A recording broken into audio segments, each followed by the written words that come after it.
அதனால அவ்வளோ அழகா பேசியிருக்கிற கபிலாவுக்கு மீண்டும் ஒரு பாராட்டுகளை தெரிவித்து டக்குன்னு தஞ்சாவூர் தமிழச்சியை இறக்குகிறோம். அக்ஷயா லோகேஷ் அவர்கள் கவிதைகளோடு வருகிறார், கவிதையாகவே வருகிறார்.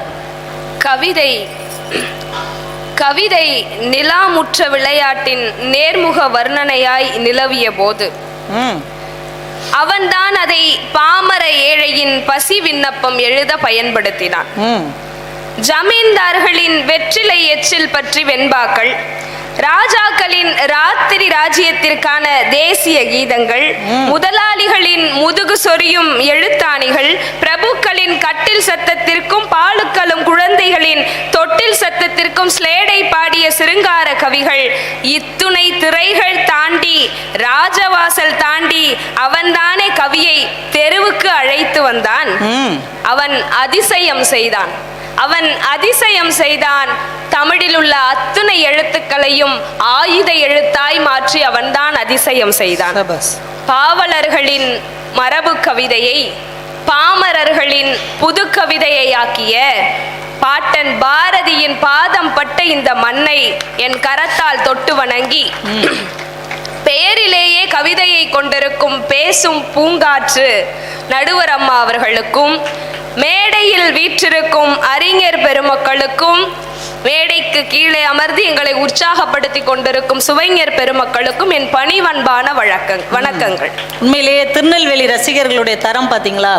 ஒரு நகைச்சுவை கிடையாது, ஒரு பாட்டு பாடுறது கிடையாது, நீங்க இதுவரைக்கும் கேள்விப்பட்ட எந்த ஒரு பழைய ஜோக்கும் கிடையாது. ஆனாலும் அமர்ந்து கேட்கிறார்கள் என்றால் இதுதான் நெல்லை மண்ணின் அடையாளம்.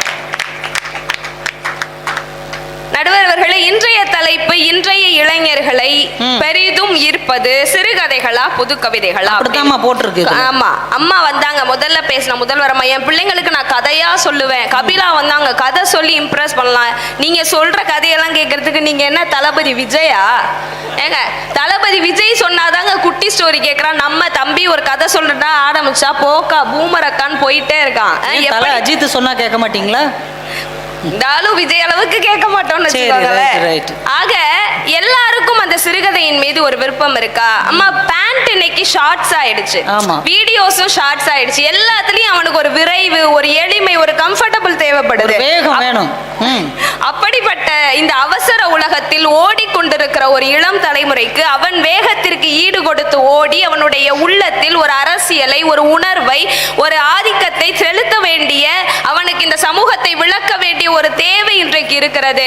அப்படிப்பட்ட அந்த வலிமை இன்றைய புது கவிதைகளுக்கும் தான் இருக்கிறது என்பதுதான் எங்களுடைய வாதம். நேரடியா சில கவிதைகளை உதாரணம் சொல்லி நான் தொடங்கிறேன். சொல்லுங்க. கவிதைகள்னாலே காதலை தொட்டுட்டு தொடங்கினாதான் அந்த கவிதைக்கு காதல் தான். ஆமா, எல்லாரும் எழுதுகிற முதல் கவிதை காதல் கவிதையாகத்தான் இருக்கு. எல்லாரும் படிக்கிற முதல் கவிதையும் காதல் கவிதை. ஆமா, மஞ்ச தம்பி சிரிக்கிறாரு பாருங்க, மஞ்ச மணியன் தம்பி. எல்லா தம்பியும் தான் சிரிக்கிறாங்க, ஊரே சிரிக்கும் அவனை பார்த்து. ஆக இந்த கவிதை, இந்த காதலை பற்றி ஒரு கவிதை ரொம்ப எளிமையா, எனக்கு ரொம்ப பிடிச்ச கவிதை உங்களுக்கு முதல்ல சொல்லணும்னு நினைக்கிறேன். இந்த காதலும் அம்மா, இந்த காதலும் ஒரு 2.5 வயசு குழந்தையும் ஒண்ணு. ஏன்னா அது நடக்க ஆரம்பிச்சிடும், ஓடி திரிய ஆரம்பிச்சிடும், புரியாத வயசு, ஆனா எல்லாத்தையும் புரிஞ்சுக்கணும்னு நினைக்கிற வயசு. அந்த குழந்தையை ஒரு அம்மா காலையில இருந்து சாயந்தரம் வரையும் வச்சு சமாளிக்கிறாங்க. சமாளிச்சுட்டு இருக்கும் போது அவ ஓய்ந்து கிடக்கிற நேரத்துல அப்பா ஆபீஸ்ல இருந்து வந்து, ஏமா கொஞ்சம் நேரம் குழந்தைய கொடு, நான் வெளியில எங்கேயாவது கூட்டிட்டு போயிட்டு வரேன், நீ கொஞ்சம் ஓய்விடுன்னு சொன்னா அவளுக்கு ஒரு நிம்மதி பெருமூச்சு வரும் பாருங்க. அதுக்கு பிறகு ஒரு 1/2 மணி நேரம் ஆஸ்வாசப்படுத்திட்டு திரும்பி பாப்பா. கலைந்து கிடக்கும் அந்த வீட்டில் குழந்தை இருக்கும் போது கலைந்து கிடக்கிற அந்த வீட்டில் இருந்த அழகு குழந்தை வெளியே போன பிறகு அடுக்கி வைத்த அந்த வீட்டில் இருக்காது. உடனே குழந்தைக்கு போன் பண்ணுவா. குழந்தை என்ன பண்ணுது? எதுவும் கேட்டா பசிக்கு அழுகுதா, எதுவும் பசிக்குன்னு கேட்டா கண்டதை வாங்கி கொடுத்துறாதீங்க, எனக்கு போன் பண்ணுங்க, நான் ஏதாவது தயார் பண்ணி வைக்கிறேன். இப்படி அந்த குழந்தை வரும் நேரத்தை வாசலை பார்த்து காத்து கொண்டே இருப்பாள். ஆக அந்த குழந்தை இருந்தாலும் ஒரு மாதிரி சுகமான தொல்லையாக இருக்கு, இல்லைனாலும் அந்த குழந்தை இல்லாம இருக்கு. இதுதாங்க காதலின் அவஸ்தையும். அதை அப்துல் ரஹ்மான் அவர்கள் இப்படி சொல்லுகிறார்: ஏன் காதலையே பாடுகிறீர்கள், பிரச்சனைகளை பாடு என்கிறார்கள். காதலை விட பெரிய பிரச்சனை வேறு என்ன இருக்கிறது? கவிதை இப்படி நாம் இந்த மூச்சிறைக்கிற இந்த போராட்டத்திற்கு நடுவே ஒரு நிம்மதி பெருமூச்சு எடுக்கணும்னு இருக்கும். ஆனால் அந்த காதல் சற்று விலகி போயிடுச்சுன்னா சுவாசிப்பதற்கான அர்த்தமே இல்லாதது போல இருக்கும். இப்படி இந்த காதலின் அவஸ்தையை எப்படி இவ்வளவு அழகாக சொல்லிவிட முடியும் என்றால் அந்த மாயத்தை புதுக்கவிதைகள் தான் செய்கிறது. அப்ப வெறும் காதல் பண்ணிட்டு இருக்க மட்டும்தான் இந்த புதுக்கவிதைகளா அப்படின்னு கேட்டா அப்படி இல்லைங்க. அப்படி இல்லை. நான் ஒரு கேள்வியை வைக்கிறேன் இந்த அவையில. நம்ம தெருவோட வார்டு மெம்பர் இருக்காருன்னு வச்சுக்கோங்களேன். அவரை வேற எங்கேயாவது பொது இடத்துல பாக்குறோம். பார்த்தோம்னா உடனே ஓடி போய் ஐயா உங்க தெரு வார்டு மெம்பர்னு வச்சுக்கோங்க. எங்க தெரு வார்டு எழுத்து கோர்த்து சரிங்க, எங்க தெரு வார்டு மெம்பர் எங்கேயாவது பொது இடத்துல பாக்குறோம்னு வச்சுக்கோங்களேன். உடனே என்ன செய்வோம்? ஓடி போய் வணக்கம் சொல்லி பேசுவோம். நம்ம தெருவுக்கு வார வாரம் வருகிற யாராவது ஒரு ரேஷன் கடையில வேலை பார்க்கிறவரோ இல்ல மாதம் மாதம் வருகிற இபி ரீடிங் எடுக்க வரவரோ வேற எங்கேயாவது பொது இடத்துல பார்க்கும் பொழுது உடனே ஓடி போய் பேசுவோம், ஒரு புன்னகையாவது செய்வோம். ஆனால் என்றைக்காவது கடனாவது கேட்போம். ஆனால் என்றைக்காவது நம் வீட்டிற்கு தினம் தினம் வந்து நம் வீட்டு குப்பைகளை அள்ளி செல்கிற துப்புரவு தோழர்களை வேறு இடங்களில் பார்த்து புன்னகை செய்திருக்கிறோமா? வரும்போதே பண்ண மாட்டோமே. ஆமா. அப்ப பெரும் பொறுப்புகளில் இருக்கிற பெரிய சம்பளம் வாங்குகிறவர்களை வெளியில் பார்த்தார் அவருக்கும் நமக்கும் பழக்கம் உண்டு என்பதை அடையாளப்படுத்திக் கொள்வதை பெருமையாக நினைக்கிறோம். ஆனால் சாதாரண சம்பளத்தில் உன்னத பணியை செய்யக்கூடிய துப்புரவு தொழிலாளர்களை நமக்கு தெரிந்தவர்களாக காட்டிக்கொள்ளவே நாம் அவமானப்படுகிறோம் என்று சொன்னால் யார் இங்கு அழுக்கானவர்கள் என்ற கேள்வி வருது இல்லையா? இந்த ஒரு மனிதாபிமானத்தை, இந்த ஏற்றத்தாழ்வை எப்படி 2 வரி கவிதையில சொல்றது?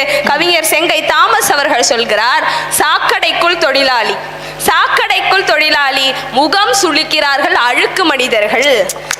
யாருமா அழுக்கு? குப்பையை போடுகிற நாம் அழுக்கா? அதை சுத்தம் செய்கிற அவர்கள் அழுக்கா? இப்படி எவ்வளவு பெரிய அரசியலை பேசுகிறது இந்த கவிதைகள். அது மட்டுமா, உளவியலை பேசுகிறது. முத்துக்குமார் அவர்களினுடைய ஒரு கவிதை ஒரு கேள்வி வைக்கிறார் கவிதையின் தொடக்கத்திலேயே. ஏன் எல்லா பெண்களும் தலையணைகளில் வாத்துகளையே வரைகிறார்கள்? நம்ம பெண்கள்லாம் ஏதாவது ஒரு எம்ப்ராய்டரி பண்ண சொன்னா ஒரு பூ இல்லைன்னா வாத்து இல்லைங்களா, இதுதான் வரைவோம். ஏன் அப்படி பெண்கள் எல்லாம் தலையணைகளில் வாத்துகளையே வரைகிறார்கள்? காரணம் சொல்றாரு பாருங்க. வாத்துகள் இறக்கைகள் இருந்தும் அதிக உயரம் பறப்பதில்லை. Super super.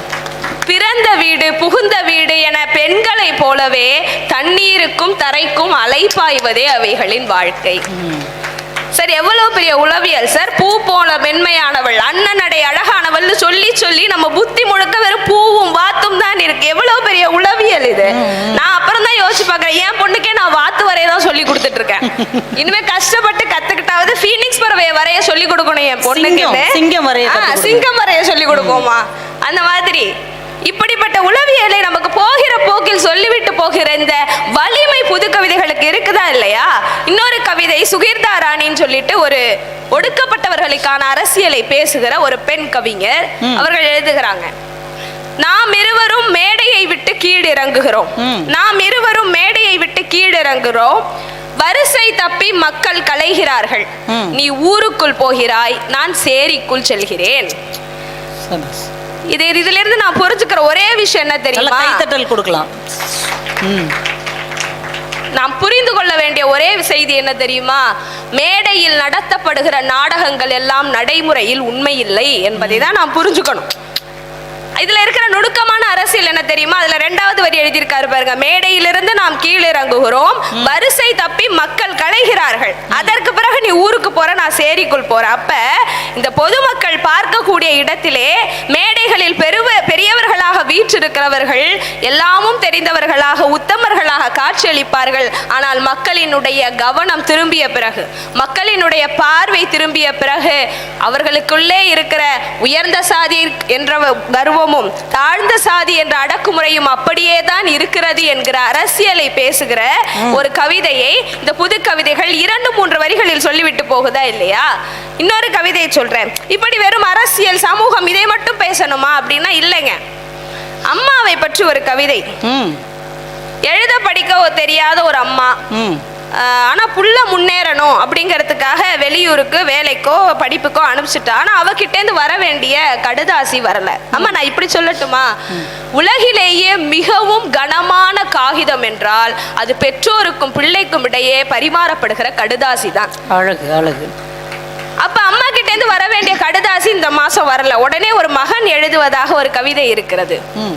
கடுதாசி எழுத ஆட்கள் கிடைக்காவிட்டால் பரவாயில்லை, கடுதாசி எழுத ஆட்கள் கிடைக்காவிட்டால் பரவாயில்லை, வெறும் காகிதத்தையாவது அனுப்பு அம்மா. எனக்கு புரியும், எனக்கு புரியும், ஏதுமற்ற அந்த காகிதத்தில் எல்லாமுமாய் நிறைந்திருக்கும் உன் அன்பு.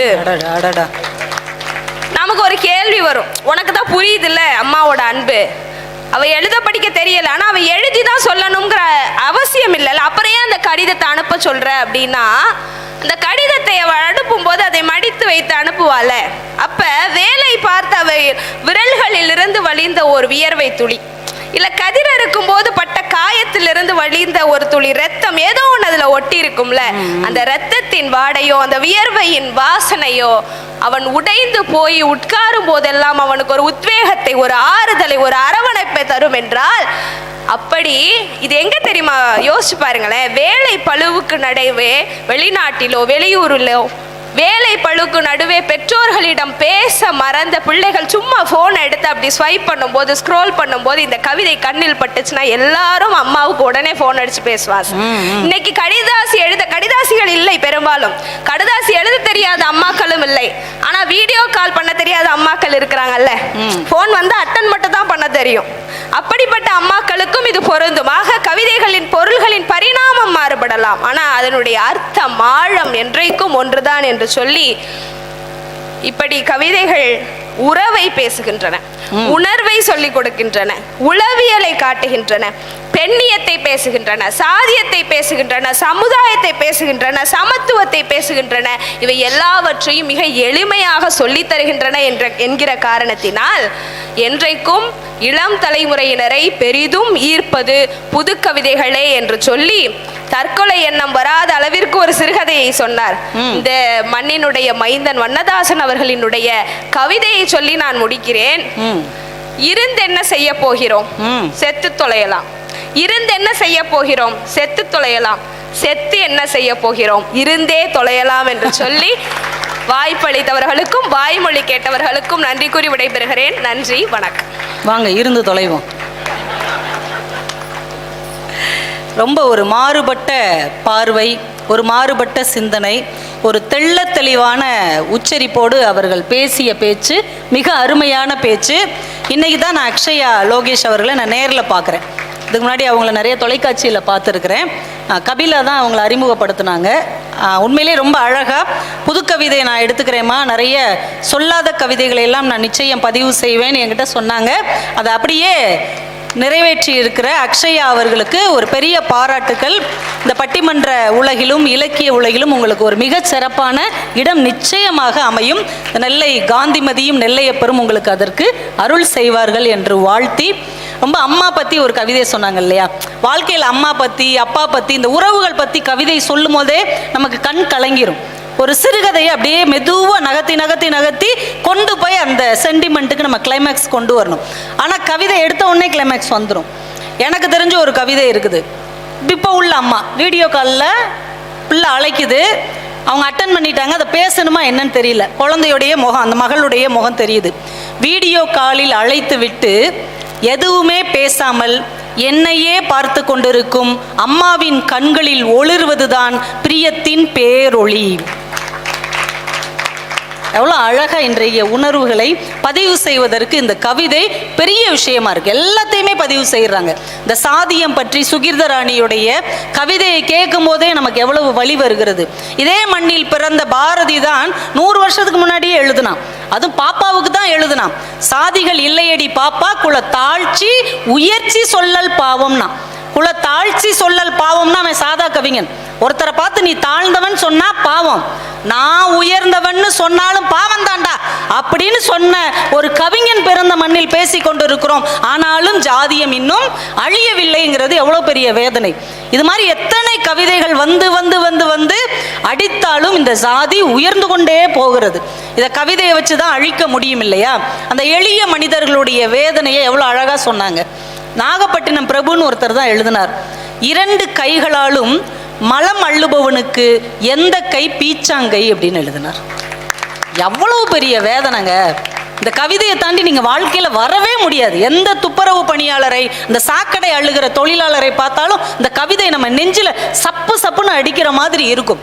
இந்த உணர்வை ஒரு கவிதை தானே தர முடியும். அதுவும் காதல் கவிதையெல்லாம் ரொம்ப நல்லா சொன்னீங்கம்மா. நீங்கள் காதல் திருமணமா? அப்படியா? ஆமாவா இல்லையாம்மா? விட பதில் சொல்லுங்கம்மா. அத்தை மகனை காதலிச்சா என்ன, காதலி காட்டி தான் என்ன, ஏதோ கட்டி வச்சுட்டாங்க, ரைட்டு. கையில் டாட்டுவும் போட்டு வந்தாச்சு.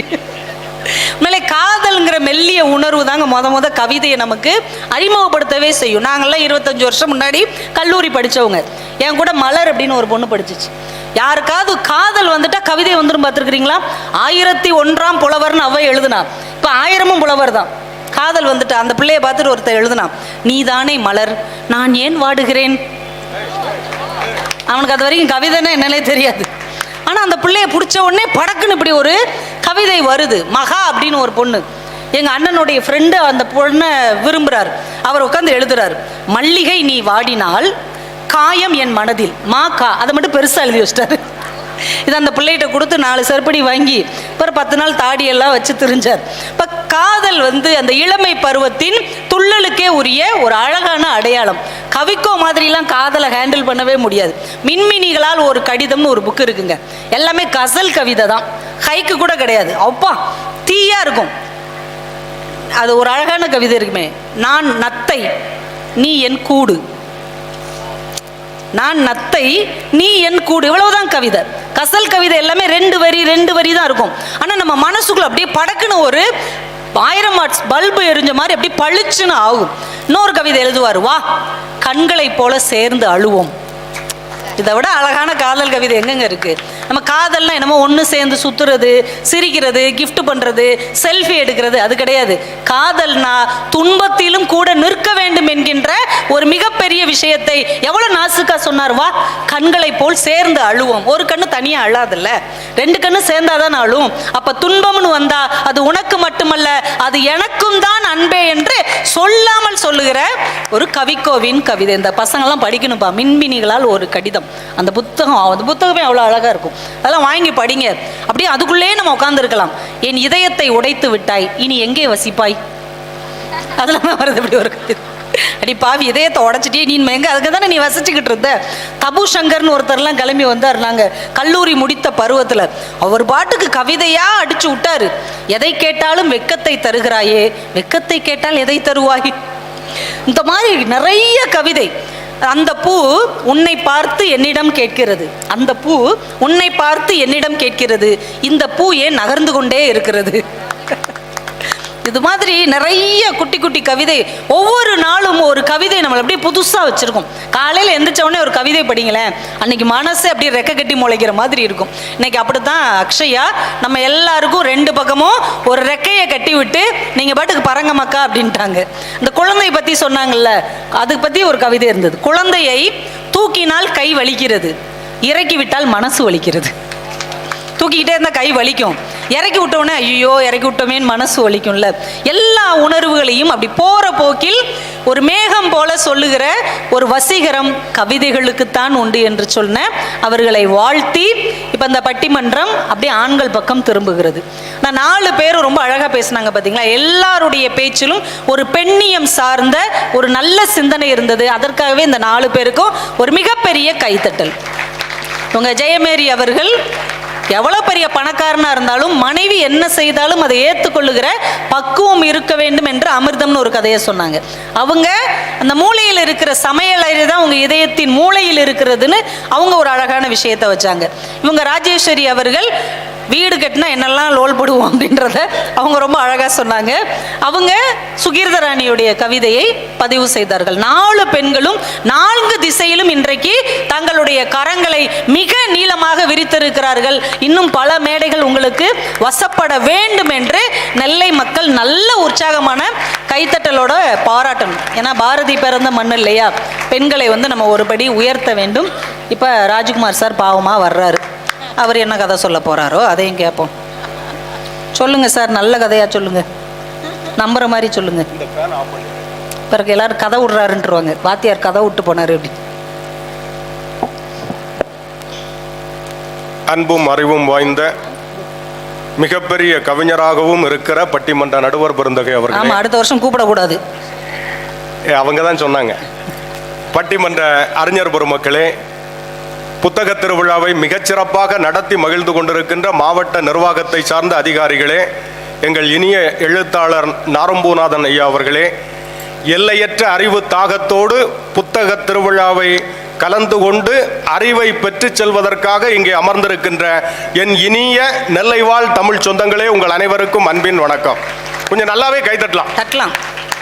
ஏன்னா அக்ஷயா மேடம் வந்து சொன்னாங்க நிறைய காதல் கவிதைகளா. நடுவர் அதை கேட்ட உடனே நடுவருக்கும் நிறைய காதல் கவிதைகள் வந்துடுச்சு. நாங்களும் அதெல்லாம் கடந்து தானே வந்திருக்கோம். இப்ப இதுல இருந்து ஒரு உண்மை தெரியுதா? கவிதைகள்ல நிறைய கவிதைகள் காதல் கவிதையா தான் இருக்கிறது. அதுல ஒருதல காதல், இருதல காதல், தருதல காதல், இப்படி நிறைய காதல்கள் இருக்கு. அப்படின்னா மூணாவது உள்ளது உங்களோட தான் சார். சிவசு பாருங்க. அது இதுல இருந்து ஒரு உண்மை என்ன தெரியுதுன்னா, புது கவிதைகள் யார் வேணாலும் எழுதலாம். குறிப்பா காதலிக்கிறவன் வெட்டியா உட்கார்ந்து எழுதலாம். ஆனால் சிறுகதைகளை எழுத வேண்டுமானால் உண்மையிலேயே மானுடத்தின் மீதும் மக்கள் வாழ்க்கையின் மீதும் அக்கறை உள்ளவனால் மட்டும்தான் எழுத முடியும். யாராலையும் முடியாது. நான் இந்த மன்றத்தில் ஒண்ணு கேட்கிறேன். புத்தக திருவிழா தமிழ்நாடு முழுக்க நடக்குது. அதிகம் விற்பனையாக கூடிய புத்தகம் புதுக்கவிதை புத்தகமா, கதை புத்தகமா? நீங்களே முடிவு பண்ணிக்கங்க. இன்றைக்கும் எங்கள் புதுமை திருவிழாவுக்கு வர்றவங்களே எல்லாருமே கவிஞர்கள் தான். ஆமா, கவிஞர்கள். அதுல பல பேர் தானே கவிஞர்கள்னு சொல்லிக்கிட்டு இருக்காங்க. ஆமா, தான் கவிதையே யாரோ ஒருத்தங்க கவிதை மாதிரி எல்லாம் சொல்லுவாங்க. ஆமா, அதான் சொல்றேன். நீங்க வேற கவிதை சொல்றீங்க. ஆமா, நான் அப்படிதான். இல்ல சொன்னீங்களே வேலை வெட்டி இல்லாம இருக்கும்னு. நல்ல கவிதைகள். அந்த நிறைய கவிதைகள் அவங்க புத்தகம் நீயே முளைப்பான்னு எழுதியிருக்காங்க. நல்ல கவிஞர். அதுல ஒன்றும் மாற்றம் இல்லை, மிகச்சிறந்த கவிஞர். ஆனா ஒண்ணு தெரியுமா, அவங்க முன்னுரையில பேசும்போது எந்த கவிதையும் சொல்லல, 2 சிறுகதைகளைத்தான் சொன்னார்கள் என்பதை பணிவோடு உங்கள் சமூகத்துக்கு சொல்லிக் கொள்கிறேன். ஏன் சமூகத்துக்கு? ஏற்கனவே இந்த சமூக பிரச்சனை தான் ஓடி. என்னன்னா, அதிகம் விற்பனை ஆகிறது கதைகள் தான். இன்றும் எங்கள் புதுமை பித்தன் வாசிக்கப்படுகிறார். அழகு அழகு வாசிக்கப்படுகிறார். புதுமை பித்தனை உடைய அவருடைய சிறுகதைகள் ஒரு தொகுதி இருக்குது. எங்கள் பள்ளியில் படிக்கிற மாணவர்கள் அதை வாசிக்கிறார்கள். நான் நேரடியாக பார்த்த செய்தி. அப்ப அந்த அளவுக்கு இன்றும் இருக்கிற இளைஞர்களை ஈர்க்கிற அளவுக்கு ஆற்றல் சிறுகதைகளுக்கு இருக்கிறது. இங்க ஏன் புதுமை பித்தனை சொல்றேன்னா, எங்கள் புதுமை பித்தன், அதாவது சிறுகதை இலக்கியத்தின் புதாமகன் என்று போற்றப்படக்கூடிய புதுமை பித்தன் வாழ்ந்த ஊர் இந்த நெல்லை மண் என்பது பெருமைக்குரியது. அந்த அளவுக்கு சிறப்பு இருக்குங்க. ஒரு ஜெயகாந்தன் உருவாக்கிய சமூக தாக்கத்தை எந்த புதுக்கவிஞர் உருவாக்குனாருங்கிறத நீங்க சொல்லணும். நீங்க ஒரு பாலகுமாரன், சுஜாதா, ஜெயமோகன், வண்ண நிலவன், வண்ணதாசன். அதுல அக்ஷயா ஒரு விஷயத்தை சொன்னாங்க. கல்யாண்ஜி அவர்களுடைய கவிதையை சொல்லும் போது வண்ணதாசன் எழுதினார்னு அங்கேயும் சிறுகதையத்தான் அங்க ஞாபகப்படுத்தினாங்க. அவர் வண்ணதாசன்ங்கிற பெயர்ல கதைகள் எழுதுவார், கல்யாண்ஜிங்கிற பெயர்ல கவிதைகள் எழுதுவார். அப்படின்னா சிறுகதை உணர்வு உங்கள் உள்ளத்தில் இருக்கிறது. என்னதான் அத்த மகனை காதலிச்சாலும் கதைகள் இருக்குல்ல. அவங்க சொல்லும் போது ஒரு விஷயத்தை சொன்னாங்க. அத்த மகன் எவ்வளவு கதை சொல்லியிருப்பாரு, இவங்க எம்பிட்டு கதை விட்டுருப்பாங்க. இந்த மேடையிலே இவ்வளவு கதை சொல்றாங்கன்னு அங்க எவ்வளவு கதை சொல்லிருப்பாங்க. அதான் அந்த மனுஷன் பட்டிமன்றத்துக்கு போயிட்டு வாமான்னு அனுப்பிட்டாரு. நீங்க அவங்க பேசும்போது சொன்னாங்க, இன்றைய இளைஞர்கள் வேகமானவர்கள். அந்த வேகத்துக்கு ஈடு கொடுத்து அவர்கள் வேகத்தோட போகும்போதே வாசிக்கிற அளவுக்கு அவர்களை பக்குவப்படுத்துறது கவிதை அப்படின்னு சொன்னாங்க இல்லைங்க. அப்படி வேகமா போறவனையும் உட்கார்ந்து நிதானமா யோசிக்க வைப்பது எங்கள் சிறுகதை. யோசிக்கிற சிறுகதைங்கிறது சாதாரணம் இல்ல. இரவு நேர பயணத்தில் இளையராஜா இசை கேட்பது மாதிரி சிறுகதை நம் இதயத்தில் எதையோ செய்யும். அந்த அளவுக்கு ஆற்றல் இருக்கு. திருநெல்வேலிங்கிறதுனால நமக்கு புரிஞ்சது மாதிரி உதாரணம் சொல்றேன். திருநெல்வேலின்னா அல்வா தான் இல்லைங்களா? புதுக்கவிதைங்கிறது திருநெல்வேலி அல்வா மாதிரி. அல்வா மாதிரி சாப்பிடும் போது சுவையா இருக்கும். ஆனா அதுல சிக்கல் என்னன்னா, எந்த அல்வா நல்ல அல்வாங்கிறத தேடி போகணும். ஒரிஜினல்னு பேர் வச்சிருப்பான், ஆனா ஒரிஜினல் இல்ல, டூப்ளிகேட். இது மாதிரி தான் புது கவிதையும். 52 சாந்தி இருக்குங்க. அது நியூ சாந்தி, ஓல்டு சாந்தி, நெல்லை சாந்தி, தொல்லை சாந்தி, ஓம் சாந்தி, டிஸ்கோ சாந்தி. போதும் சாந்தி. இது நல்லா இருக்கு. ஒரு நாள் பஸ்ல இறங்கி பஸ் ஸ்டாண்ட் அடுத்த பஸ்ஸுக்கு போகும்போது ஒரு கடையில் அல்வாண்ணா வாங்கிட்டு அவசர அவசரமா பஸ்ல போய் உட்கார்ந்து இருந்தேன். அதை சாப்பிட்டேன், வாந்தி வந்துடுச்சு. அப்ப பாருங்க, புது கவி அதான் சாந்தி. அதுதான் சாப்பிட்டது சாந்தி, எடுத்தது வாந்தி. நிஜமாவே அப்ப கவிதை தான் இது. கவிதை பாருங்க, கவிதை பக்கம் பேசினாலே என்ன வேணாலும் சொல்லலாம்னு ஆயிடுச்சு. நாடு என்ன ஆயிடுச்சு நடுவர் அவர்களே. அப்ப அல்வாவில் ஒரிஜினல்ங்கிறத தேடி போகணும். சாப்பிடும் போது சுவையாக இருக்கும், சுகருக்கு ஒத்துக்காது. ஆனால் சிறுகதை என்பது எங்கள் தாமிரபரணி தண்ணி மாதிரி பற்றாத ஜீவநதி. தாமிரபரணியில் இருக்கிற கதைகள் இருக்குல்ல, அந்த கதைகளைத்தான் எங்கள் எழுத்தாளர்கள் அன்று முதல் இன்று வரை எழுதி கொண்டே இருக்கிறார்கள். அதில் அந்த நீரின் குளுமை இருக்கும், நம் மனதின் வளமை இருக்கும், வாழ்க்கைக்கு தாகம் தீர்க்கிற உயிர் காக்கிற மருந்தாக அது பயன்படுகிறது. பயிருக்கும் பயன்படுகிறது, உயிர் வாழ்வதற்கும் பயன்படுகிறது. தாமிரபரணி எப்போதும் வற்றுவதில்லை, கதைகளும் வற்றுவதே இல்லை. சில நேரம் வெள்ளமாயிரும், ஊரையே மூடிடும். ஆனா ஒண்ணு தெரியுமா, கோவிலை மூடும், ஆனால் மீண்டும் அந்த கோயில் அப்படியே நிற்கும். அதுதான் நெல்லையின் குறுக்குத்துறையின் சிறப்பு. சிறப்புங்க அது. நடுவர் அவர்களே எத்தனையோ செய்திகளை சொன்னாங்க. நான் ஒண்ணு சொல்றேன். இந்த கரிசல், நீங்க கரிசல்காரின்னு புனை பெயர்ல எழுதிக்கிட்டு இருக்கீங்க, அதனால சொல்றேன். கரிசல் இலக்கியத்தின் முன்னோடி எங்கள் கி ராஜநாராயணன். அவர் பள்ளிக்கூடமே போனதில்லை. அவர் என்ன சொல்லுவார் தெரியுமா, மழைக்காக பள்ளிக்கூடம் பக்கம் ஒதுங்கினேன், அதோட சரி, அப்புறம் போகவே இல்லைன்னு. அப்போது கூட மழையைத்தான் பார்த்து கொண்டிருந்தேன், பள்ளிக்கூடத்தை பார்க்கவில்லைன்னு எழுதியிருக்கிறேன். எவ்வளவு படிச்சிருக்கீங்கன்னு தெரியுது. பள்ளிக்கூடத்துக்கு ஒழுங்கா போகல. நிஜமாவே அப்படி பள்ளிக்கூடம் பக்கமே போகல.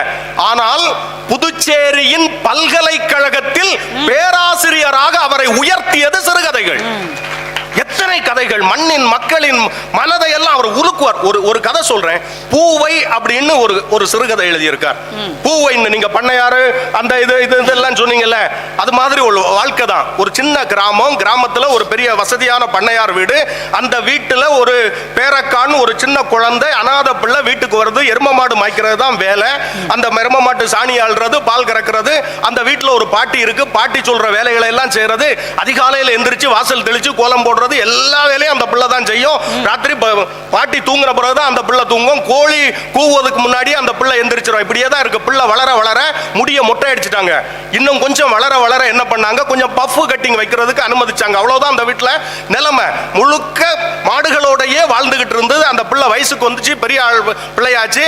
அந்த வீட்டுல வயல்கள்ல வேலை பார்க்கிற ஒருத்தன் குமரையாங்கிற ஒரு இளைஞன் வர்றான். ரெண்டு பேருக்கு இடையில பருவத்தால் காதல் வருகிறது. அந்த தருதல காதல் இல்ல, இது உண்மையான காதல்.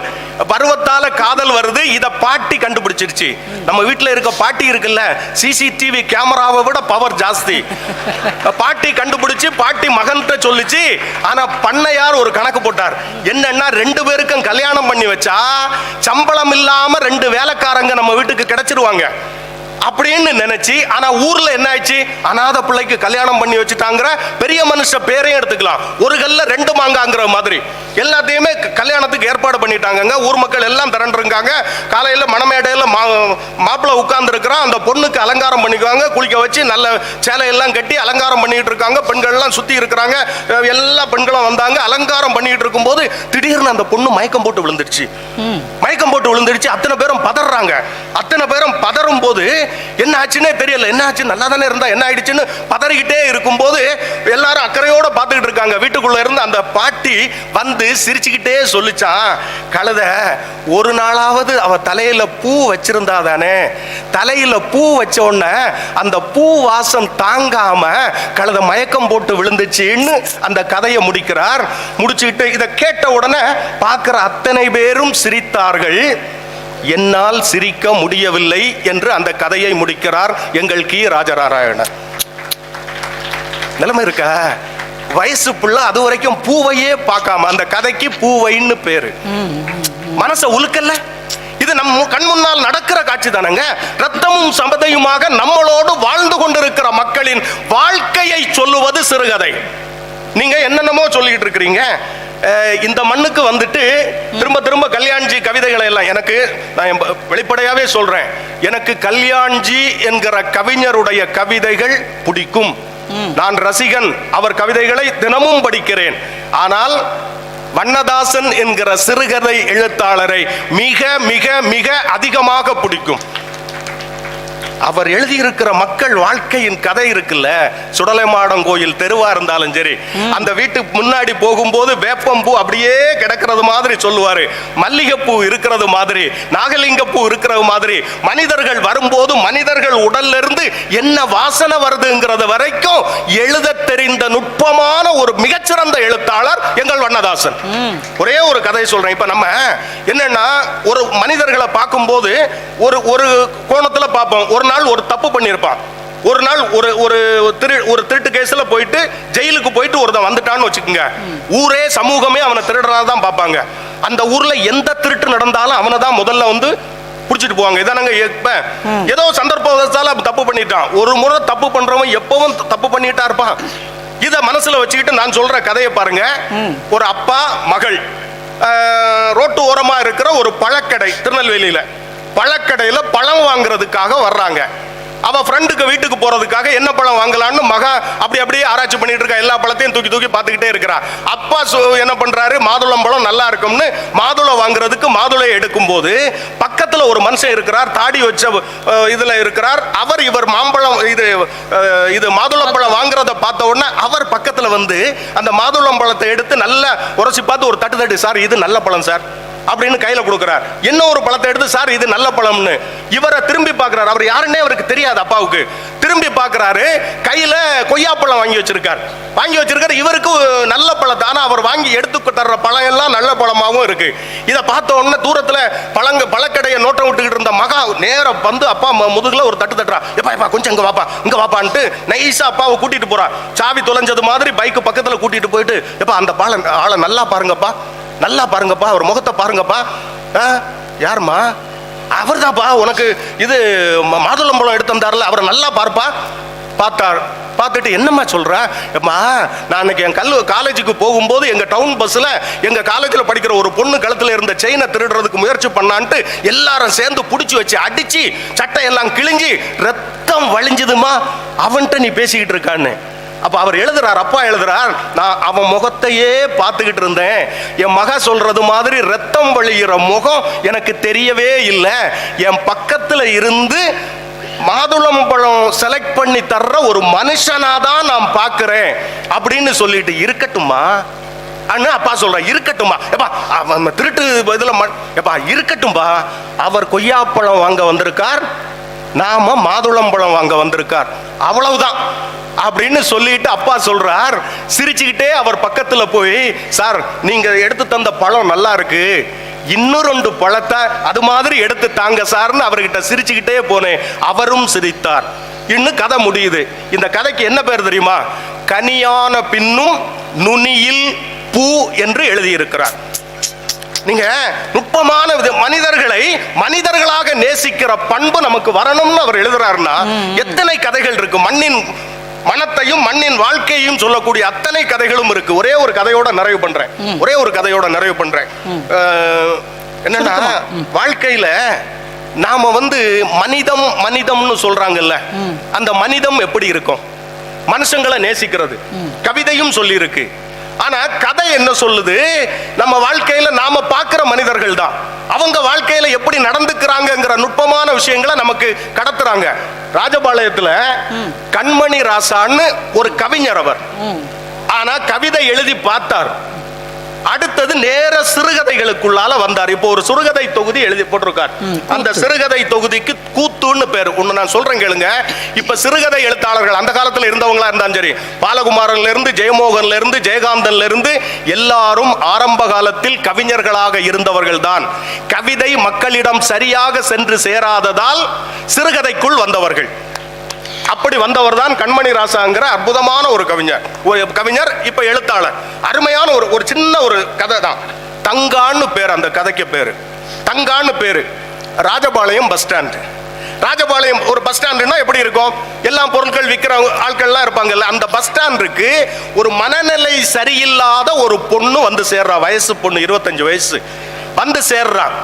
வந்து சேர்றதை பார்த்த உடனே கொஞ்சம் பசங்க, காலி பசங்க எல்லாம் நோட்டம் விடுறாங்க. இதை பார்க்குற அந்த பஸ் ஸ்டாண்டில் பூ வித்துக்கிட்டு இருக்கிற பூக்கார கிழவி நைஸா அந்த பொண்ணை கூட்டிட்டு வந்து எங்கன்னு விசாரிக்கிறா. அவன் மனநிலை சரியில்லாதவா, அவளுக்கால எதுவும் பேச முடியல. அவ சொல்லிக்கிட்டு இருக்கிறது எல்லாமே சித்திரை எப்போ வரும், சித்திரை எப்போ வரும், தாலி வாங்கணும், பொட்டு வாங்கணும், பூ வாங்கணும், சேலை வாங்கணும், இவ்வளவுதான் சொல்லுவா. சித்திரை எப்போ வரும், சித்திரை எப்போ வரும்னு. பார்க்குறவங்க எல்லாம் சித்திரை இல்லப்பா, சித்திரை வரும்போது சொல்றேன்றாங்க. அவளை சமாதானப்படுத்தி குளிக்க வச்சு அவளோட இருக்கிறாங்க. அந்த பஸ் ஸ்டாண்ட்லேயே இருக்கிறா. டீ கடைக்காரரு, வளையல் விற்கிறவங்க எல்லாருமே அவட்ட பிரியமா இருக்கிறாங்க. அந்த கடைகளுக்கு தேவையான தண்ணி எடுத்து கொடுக்கறது, வாசல் தெளிச்சு கோலம் போடுறது எல்லாம் செஞ்சுக்கிட்டு இரவு பூக்கடை கிளவியோட அந்த பொண்ணு தூங்கிடுறா.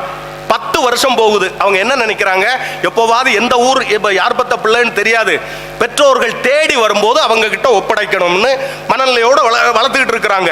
ஆனா அந்த இதுல என்னன்னா, கவரிங் கடை வச்சிருக்கிற வேலுச்சாமின்னு ஒரு 50 வயசு ஆன ஒருத்தர், கல்யாணம் ஆகல, பொம்பளைன்னா பிடிக்கவே செய்யாது, கல்யாணமே வேண்டாம் அப்படின்னு இருக்கிறவன் எப்பவும் எரிஞ்சு விடுவான். இவளை நீங்க வச்சு பார்த்துக்கிட்டு இருக்கிறீங்க, ஒண்ணு கிடக்க ஒண்ணு ஆயிடுச்சுன்னா யாரு பதில் சொல்றது? எப்படியாவது யாரு பெற்றோர்களை பார்த்து இல்ல போலீஸ் கிட்டையாவது ஒப்படைச்சிருங்க, அவளை வச்சுக்கிட்டு இருக்காதுங்க, நமக்கு தான் பிரச்சனைன்னு அவன் எரிஞ்சு விடுறான். எப்ப பார்த்தாலும் அவளை திட்டிக்கிட்டே இருப்பான். கவரிங் கடைக்காரன் அவளை திட்டிக்கிட்டே இருப்பான். மற்றவங்க எல்லாம் பிரியமா இருப்பாங்க, மற்றவங்க எல்லாம் பிரியமா, அவ்வளவு பிரியமா இருப்பாங்க, எல்லார்ட்டையும் இதா இருப்பாங்க. கேட்கிறா சித்திரை எப்போ வரும்னு கேட்ட உடனே சித்திரை மாசம் வந்துடுச்சு. ஒருத்தர் சொல்றார் சித்திரை வந்துடுச்சுன்னு, அழுது கூப்பாடு போடுற, ஐயோ சித்திரை வந்துடுச்சா, சித்திரை வந்துடுச்சா, எனக்கு கல்யாணங்கிறான். அவ அழுததை பார்த்து சித்திரை வரலப்பா, அவன் போய் சொல்றான்னு அவளை சமாதானப்படுத்துறாங்க. சமாதானப்படுத்தி அவளை பார்த்துக்கிட்டே இருக்கிறாங்க. இந்த நேரத்தில் ஒரு நாள், ஒரு பகல் நேரம், மழை நேரம், எல்லாரும் அப்படி அப்படியே ஒதுங்கி இருக்கிற நேரத்தில் ஒரு பஸ்ஸில் இருந்து ஒருத்தர், ஒரு மீசக்காரர் இறங்கி வர்றார். இந்த பொண்ணை பார்த்த உடனே, தாயி நீ இங்கேயா இருக்கா அப்படின்னு கேட்கிறதா அந்த கதை வருது. கேட்ட உடனே அத்தனை பேரும் ஷாக் ஆகி பார்க்குறாங்க. அப்போ இந்த பொண்ணை தெரிஞ்ச ஒரு மனுஷன் வர்றாரு. அவரை கூப்பிட்டு உட்கார வச்சு டீயை கொடுத்துட்டு, எந்த ஊருமா அந்த பொண்ணு? அம்பாசமுத்திரம் பக்கம் ஒரு பொண்ணு. அவ கதையை சொல்றாங்க. அப்பா இல்லை, அம்மா தான் அந்த பொண்ணை வளர்த்துச்சு, அம்மா தான் வளர்த்துச்சு. ஆனா என்ன ஆயிடுச்சு, தாய் மாமனுக்கு ஒரு பையன் இருந்தா, அவனை தான் கல்யாணம் பண்றதா இருந்தா, அவன் மிலிட்டரியில் இருக்கிறான். அங்க நடந்த ஒரு விபத்துல அவன் இறந்துட்டான். அவன் இறக்குறதுக்கு அடுத்த மாசம் தான் அவனுக்கு கல்யாணம், சித்திரை மாசம்னு பிக்ஸ் பண்ணியிருந்தாங்க. ஊருக்கு வந்து கல்யாணம் பண்ணுவான்னு இருக்கும்போது அவன் இறந்துட்டான். இந்த வருத்தத்திலேயே இந்த பிள்ளை மனநிலை சரியில்லாம ஆயிட்டான். பிள்ளை இப்படி ஆயிட்டாளேங்கிற வருத்தத்துல அம்மா மண்டையை போட்டுட்டாங்க. அவ இப்ப வந்திருக்கான்னு சொன்ன உடனே பார்த்தவங்க எல்லாம் கூட இருந்து அவளை பார்த்துக்கிட்டவங்க அத்தனை பேரும், இவ அனாதை, இவளை கவனிக்கிறதுக்கு யாருமே இல்லை, அப்ப இவளை திருப்பி அனுப்ப முடியாதுங்கிற நிலைமையில அத்தனை பேருமே ஷாக் ஆகி உறைஞ்சு போய் நிக்கிறாங்க. இந்த நேரம் அது வரைக்கும் அவளை எப்பவும் திட்டிக்கிட்டு இருந்தான் பாருங்க அந்த கல்யாணம் ஆகாத அந்த கவரிங் கடைக்காரன் வேலுச்சாமிங்கிறவன். என்ன சொன்னான் தெரியுமா? கிழவி, தங்கா கிட்ட சொல்லு சித்திரை வந்துடுச்சின்னு சொல்லு அப்படின்னு அந்த கதையை முடிக்கிறாருன்னா, அது வரைக்கும் பெண்ணையே வெறுத்தவன் அவள் அனாதை என்பதை தெரிந்தவுடன் தான் ஆதரவு கொடுக்க வேண்டும் என்று நினைக்கிறான் பாருங்க. இத்தனை மண்ணின் மனிதர்களின் மகத்துவத்தை, மனிதத்தை, மானுட நேயத்தை, வாழ்க்கையின் வலியையும் வாழ்க்கையின் சுகத்தையும் எல்லாவற்றையும் சொல்லுவது கதைகள். நல்ல கதைகள் நம் வாழ்க்கையை எப்போதும் இனிப்பாக்கும். வாய்ப்புக்கு நன்றி, வணக்கம். அடேங்கப்பா, அது கடைசி சொன்ன கதை இருக்கு பாருங்க, அப்படியே கண்ணுக்கு முன்னாடி அப்படியே காட்சியா விவரித்து அப்படியே ஒரு சினிமா படம் மாதிரி முடிச்சிருக்கிறார். சிறுகதையுடைய சிறப்பே அதுதான். அப்படியே அந்த கதை சொல்லியோட சேர்ந்து நம்மளும் அப்படியே பயணம் செய்கிறோம். அந்த பைத்தியக்கார பொண்ணு கூட நம்மளும் போகிறோம், நம்மளும் சித்திரை எப்போ வரும்னு கேட்குறோம். அந்த பூக்கார கிளவி கூட நம்மளும் உட்காந்துருக்குறோம். அந்த கவரிங் கடைக்காரன் கூட சேர்ந்து நம்மளும் அந்த பொண்ணை விரட்டுறோம். திடீர்னு பஸ்ஸில் இருந்து வர்ற ஒரு பெரியவரோடு நம்மளும் பயணம் செய்கிறோம். கடைசி அந்த கவரிங் கடைக்காரரு அந்த பெண்ணை ஏற்றுக்கொள்ளும் போது நாம் எல்லோரும் அந்த பெண்ணுக்கு உறவுக்காரர்களாக நின்று அட்சதை தூவுகிறோம் இல்லையா? அதுதான் சிறுகதையின் சிறப்பு. இது எல்லார் மனசுல அப்படியே பதிய வச்சிட்டார்ல. இதை நீங்க எப்படி வேணாலும் மாத்தி மாத்தி கவரிங் கடைக்காரன் சொல்லலாம், இல்லைன்னா அவனை கசாப்பு கடைக்காரன் கூட சொல்லலாம். ஆனால் நீங்க உங்க பார்வையில் அந்த கதையை சொல்லலாம். ஆனால் கவிதையை அதற்குரிய வார்த்தைகளோடு சொன்னாதான் அது மனத்தவங்க மனசுல பதிய வைக்கவே முடியுமே தவிர, சிறுகதையை நாம் உள்வாங்கியவாறே அந்த அடுத்த மனிதர்களுக்கு சொல்ல முடியும்னு அது அவ்வளோ அழகா கண்மணி ராஜா சொன்னா கூட நிச்சயமா அப்படி சொல்லியிருக்க மாட்டார். ஏன்னா அவர் என்னுடைய அண்ணன் தான். ராஜபாளையத்தை சேர்ந்தவர். அவர் நிறைய கவிதை எழுதியிருக்கிறார். அவருடைய ஒரு கவிதை, நான் முத்துக்குமார் பேர் போட்டே ஊர் சுற்றிக்கிட்டு இருக்கோம். ஆனால் அந்த கவிதை அவர் எழுதுனது. என்ன கவிதை அப்படின்னா, அதுவும் சாதியம் குறித்த ஒரு கவிதை தான். எவ்வளவு ஒரு அப்பா மகன்கிட்ட சொல்றார், எவ்வளவு புழுக்கமாக இருந்தாலும் சரி இந்த பூட்ஸை மாட்டிக்கொள், எவ்வளவு நேரமானாலும் சரி மேலத்தரு வழியாகவே சுற்றிப்போ, அங்கேதான் செருப்பு போட்டதற்காக உன் பாட்டனாரை கட்டி வைத்து உதைத்தார்கள்.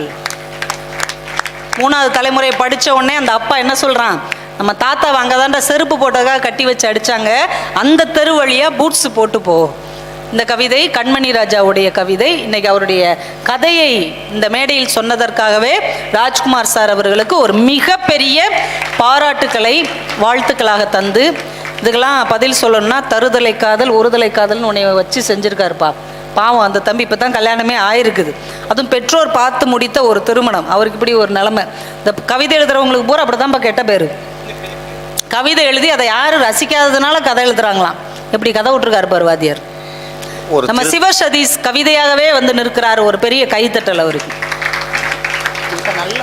ஒரு சின்ன திருத்தம், பெற்றோர் மட்டும் பார்க்கவில்லை. ஓ, அப்ப நீங்களும் பார்த்துருக்கிறீங்க. இவ்வளவு நாள் அதையும் மறைச்சிருக்கியப்பா நீ. அப்போ உண்மையிலேயே அவர் சொன்னது அதற்கு ஒரு பாலமாக அமைந்தது கவிதை தான். அதனால அந்த நன்றி கடப்பாட்டுடன் நான் பேச வந்திருக்கிறேன். நல்லா தான் தட்டுங்களேன். தட்டுங்க தட்டுங்க. ஏன் நீங்க தட்ட மாட்டேங்கிறீங்க இப்பதான் தெரியுது. 3 பேரும் பேசி குழப்பி தட்டலாமா வேண்டாமா அப்படின்னு உட்காந்துட்டு இருக்கிறீங்க. நல்லா தெளிவா கேட்க போறீங்க. உண்மையிலேயே இந்த புத்தக காட்சியை பற்றி ஒரு புது கவிதையை சொல்லி தொடங்குகிறேன். சொல்லுங்கள். பட்டாம்பூச்சிகள் பட்டினி கிடக்கின்றனவே என்பதற்காக பூங்காவை உருவாக்கும் இனிய முயற்சி புத்தக காட்சி. அதற்கு வந்திருக்கக்கூடிய அத்தனை பட்டாம்பூச்சிகளுக்கும் என்னுடைய பணிவான வணக்கம். என்ன பூச்சி? கரப்பாம்பூச்சியா? ஐயோப்பா, அவர்களிடம் பேச கேட்டா அப்படிதான் அவங்க. நான் அது வண்ணத்து பூச்சி, நான் ஒரு எண்ணத்து பூச்சி. இப்ப இவங்க பேசுறதுல கேட்டா முதல்ல தொடங்கினாங்க பாத்தீங்களா அக்கா, ஜெயமேரி அக்கா தொடங்கும் போது சிறுகதையை தொடங்கினாங்க. நான் அந்த சிறுகதையை எடுக்கவா, இந்த சிறுகதை எடுக்கவா, இந்த சிறுகதை எடுக்கவா என்று குழம்பி கடைசியில ஒரு சிறுகதை எடுத்தேன் அப்படின்னாங்க. ஏன்னா சிறுகதையை படிச்சா குழப்பம் வரும், கண்டிப்பாக வரும். டீச்சருக்கே குழப்பம் வருது. ஆமாங்க. அன்னைக்கு நீங்க பேசுறீங்க கம்பராமாயணம் மகாபாரதம் எல்லாம் இன்றைக்கு வரைக்கும் ஏன் இருக்கிறது ஒண்ணும் இல்லைங்க. மகாபாரதத்துல யாருக்கு யார் மகன் தெரியல இன்னைக்கு வரைக்கும் இல்லையா? அன்னைக்கு மகாபாரதத்தை நடத்தியாச்சு, கம்பராமாயணத்தையும் நடத்தியாச்சு. கடைசியில் ஒரு கேள்வி கேட்டாச்சு. ஒரு கேள்வி கேட்டிருக்கோம். அவன் எழுதுறான் பையன், பாஞ்சாலியினுடைய துகிலை உரியும் போது, பாஞ்சாலியுடைய சேலையை உரியும் போது தம்பி லக்ஷ்மணன் என்ன செய்தான் தெரியுமா அப்படின்னு எழுதியிருந்தான். அவனை கூப்பிட்டு விட்டேன். என்னடா இது கம்பராமாயணம் இல்லாம மகாபாரதம் இல்லாம மொத்தமா இருக்கே, இது கம்ப பாரதம் சார் அப்படிங்கிறான். அன்னைக்கு ஒருத்தர் எழுதுனா சீதையை துரியோதனன் தூக்கி கொண்டு ஓடும் போது அப்படின்னு கதை படிக்கிறதால வர்றது. எப்பயுமேங்க இந்த உலகத்துல நிஜம்தான் நிற்கும், புனைவுகள் எப்பவுமே நிற்காது. சிறுகதைகள் என்பது புனைவுகள். யாராவது பொய் சொன்னா அவன் கவிதை விடுறேன் அப்படின்னு சொல்லுவோமா? சொல்ல மாட்டேன், கதை விடுறேன் அப்படின்னு. நீங்களும் கேட்டுக்கிட்டு இருந்தீங்க, நமக்கு அதை படிக்கல இல்லங்க. இன்னைக்கு ஒரு காலத்துல இப்பெல்லாம் வந்து நேரம் ரொம்ப குறைவா இருக்கு இல்லையா? இந்த இளைஞர்கள் அன்னைக்கு ஒரு நாள் எங்கிட்ட படிச்ச பையன் நின்றுகிட்டு இருந்தா, அவன் பார்த்து சார் நல்லா இருக்கீங்களா சார், நல்லா இருக்குன்னு சொல்றதுக்குள்ள சார் ஃப்ரெண்ட் வந்து சார் பாய் சார் கிளம்பி சார், நான் நல்லா இருந்தாலும் நல்லா இருக்கு, அவன் பாட்டு கிளம்பி போயிட்டான். ஏன்னா டைம் இல்ல. அந்த இப்ப ஸ்டேட்டஸ் 60 செகண்ட் கூட ஸ்டேட்டஸ் பார்க்க மாட்டேங்கிறாங்க. அந்த அளவுக்கு நேர விரயத்தை அவன் பார்த்துக்கிட்டு இருக்கான். அப்படி இருக்கும்போது சுருக்கமாக சொல்லணும். இப்ப சுருங்க சொல்லி விளங்க வைத்தல் என்பது கவிதைக்கு மட்டும்தான் உண்டு. இவங்க எதிரணியில பேசினவங்க ஒவ்வொன்றும் பேசினாங்க பாருங்களேன். அதுல வேற காந்தி வரலாறுகளை எல்லாத்தையும் சொல்வதற்கு சிறுகதைகள் தானே. வரலாற்றை மட்டும்தான் சொன்னது, வாழ வேண்டிய வழியை புது கவிதைகள் தான் சொல்லி கொடுக்கிறது. காந்தியை பத்தி சொன்னீங்களே, காந்தியை பத்தி ஒரே ஒரு கவிதை எங்களுடைய கவிஞர் சொல்லியிருக்காரு, அருமையான கவிதை பாருங்களேன். எது எப்படியோ ஆகஸ்ட் 15 அக்டோபர் 2 உனக்கு நாங்கள் நன்றி சொல்லும் நாட்கள் தான். காரணம், நீ விடுதலை வாங்கி கொடுத்ததற்காக அல்ல, 2 நாட்கள் விடுமுறை வாங்கி கொடுத்ததற்காக சொல்லி அவலத்தை சொல்லுகிறார் என்று சொன்னால் கவிஞர் வாலி சொல்லியிருக்காரு. இப்ப இந்த மாதிரி நறுக்கு தைத்தாற் போல எங்களுடைய இளைஞர்களுடைய நெஞ்சிலே சொல்லக்கூடியது புது கவிதைகள் தான். அதை விட்டு அதுல வேற இவங்க பேசும்போது இன்னொன்னு சொன்னாங்க, என்னது ரசிக்க முடியுமா, நினைவில் இருக்குமா? நீங்க இடையில ஒரு கவிதை சொன்னீங்களே மலர் பத்தி. ஆமா, நீதான் மலர், நான் ஏன் வாடுகிறேன். இந்த கவிதையில எனக்கு அப்ப கிடைக்காம போயிருச்சு. ஓ, அங்க ஒரு மலர் பூத்து இருக்கு. ஆமா, பூத்துருக்கு. இப்ப காஞ்சிருச்சு. இப்ப வாடி இருக்கும். ஆமா. வாடி உதிர்ந்திருக்கும். ஆமா. அது இல்ல, அதனால அதெல்லாம் மனசுக்குள்ள நிக்குதா இல்லையா? இப்ப கபிலா விசாலாட்சி பேசும்போது ஒரு சொன்னாங்க பாருங்களேன், சமையல் அறையில மாமியார் மருமகள் பெண்ணியத்தை பத்தி. பெண்ணியத்தை பத்தி நீங்க கதையெல்லாம் வேண்டாம், கவிதையில் ஒண்ணு சொல்றேன் பாருங்களேன். அதாவது பெண் சிசுக்குலையை பத்தி ஒரே ஒரு சின்ன கவிதை பாருங்களேன். கள்ளிச்செடி மறைவில் நின்று தன் குட்டிக்கு பால் கொடுக்கும் நாய், தன் குழந்தைக்கு, பெண் குழந்தைக்கு கள்ளிப்பால் கொடுக்கும் தாய், இதில் எது நாய், யார் தாய்னு ஒரு கேள்வி. இத படிச்சா கண்டிப்பா தன்னுடைய குழந்தைக்கு கள்ளிப்பால் கொடுக்கணும் என்ன வருமா? அப்ப சமுதாயத்திலே சாட்டை எடுத்து நாட்டை திருத்தக்கூடிய ஒரு அற்புத ஆற்றல் எதுக்கு இருக்குது என்று கேட்டால் புது கவிதைகளுக்கு தான் உண்டு. ராஜகுமாரன் அதுக்கு மேல வந்து அப்பா 1 மணி நேரம் பேசியிருக்காரு. நான் தூங்கிட்டேன். நான் தான் உன்னை எழுப்பி விட்டேன். ஆமா, அதன் தட்டினீங்கள, மைக் தட்டினீங்கல்ல, அப்பதான் நான் எந்திரிச்சேன். அவர் பேசும்போது ஜெயகாந்தன் எல்லாருமே எந்திரிச்சாங்க. ஜெயகாந்தன் அவர்கள் கொண்டு வந்த சமூக மாற்றத்தை போல யாராவது ஒரு கவிஞர் கொண்டு வந்திருக்கிறாரா? பாரதியார் விட்டீங்களே. ஒவ்வொரு வார்த்தைகளுக்குள்ளும் ஒவ்வொரு கன்னிகளுக்குள்ளும் கன்னி வெடியை வைத்து நம்முடைய சுதந்திர தாக்கத்தை உருவாக்கிய புது கவிதையை தந்த மாபெரும் புலவன் கவிஞன் பாரதியார் இருக்கும் போது அதை விட்டு பாரதியாரோட கை எதுங்க நிக்குது? கதை நிக்குதா? கவிதைகள் தான் நின்று கொண்டிருக்கிறது. அது மட்டும் இல்ல, ரசிப்பாகட்டும், வாழ்க்கையில் எல்லா இடங்களில் ஆகட்டும். பேசும்போது இன்னொன்று சொன்னாங்க, காதலிக்கும் போது மட்டும் தான் கவிதை வரும். உண்மைதான், கவிதையாலே தான் காதலே வரும். ஆமா, காலேஜ்லங்க ஒருத்தர் பாருங்க, அருமையான கவிதை பாருங்களேன். கல்லூரியில் கவிதை போட்டியில் கவிதை எழுதி தோற்று விட்டேன், ஆனால் காதல் போட்டியில் கவிதை எழுதி ஜெயித்து விட்டேன். அப்ப அந்த பிள்ளை எவ்வளவு லூசா இருக்கும் பாரு. எல்லாரும் ஃபெயில் ஆக்குன ஒரு லூசை இது பாஸ் ஆக்கி விட்டுருக்கு. ஏங்க சொல்லியிருக்காரு, யார் சொல்லியிருக்காரு? இளைஞர்களுக்கு வைரமுத்து சொல்லியிருக்காரு, காதலித்து பார், கையெழுத்து அழகாகும், உனக்கும் கவிதை வரும். எனக்கும் வந்தது. ஆமா, அதான் அவர் உனக்கு சொன்னாரு, தருதலை காதல். அது ஆறுதலை தரக்கூடிய காதல். ஆறுதலை காதல். ஆமா, ஆறுதலை காதல் என்றால் ஆறுதலை முருகப்பெருமானுடைய அருளால் அமைந்த காதல் என்பதை நான் மறைமுகமாக சொல்லுகிறேன். காந்திமதியின் அருள் அள்ளி கொண்டு போகிறது தாமிரபரணி போல. தாமிரபரணி இல்லை, தாமிரபரணி அள்ளி கொண்டு சென்று என்ன செய்வது? அல்வாவை தான் அள்ளி கொண்டு வாங்கி வைத்திருக்கிறேன் கொண்டு போறதுக்கு. நாளைக்கு இவங்க இன்னும் பேசும்போது சொன்னார் பாத்தீங்களா, கவிதை என்பது அல்வாவை போல, கதைகள் என்பது தாமிரபரணியை போல. நாளைக்கு மதுரை வாயில காலை 8 மணிக்கு இறங்கின உடனே என்னங்க வாங்கிட்டு வந்தீங்க அப்படின்னு கேட்டா, தாமிரபரணியில் தண்ணி ஓடிச்சு நான் மூந்துட்டு வந்து கொடுத்தேன், ஒன்றடி செவிலே வைக்க மாட்டா, மூஞ்சிலே ஊத்திடுவாங்க, அப்படியே போ அப்படின்னு. இருட்டு கடையில சாயந்தரம் 5 மணி வரைக்கும் வரிசையில் நின்று வாங்கி அங்கேயே சாப்பிட்டு பார்த்துட்டு சுட சுட அண்ணாவுக்கு வாங்கி கொடுத்துட்டு அல்வா வாங்கி கொடுத்து நன்றி கடன் கூட மேடை போட்டு பேசுறீங்களே அண்ணே. அதான் வாந்தி எடுத்தாராப்பா அந்த ஓசி அல்வா சாப்பிட்டா வாந்தி தான் வரும். ஆமா, சாந்தி எப்படி வரும்? மனசாந்தி.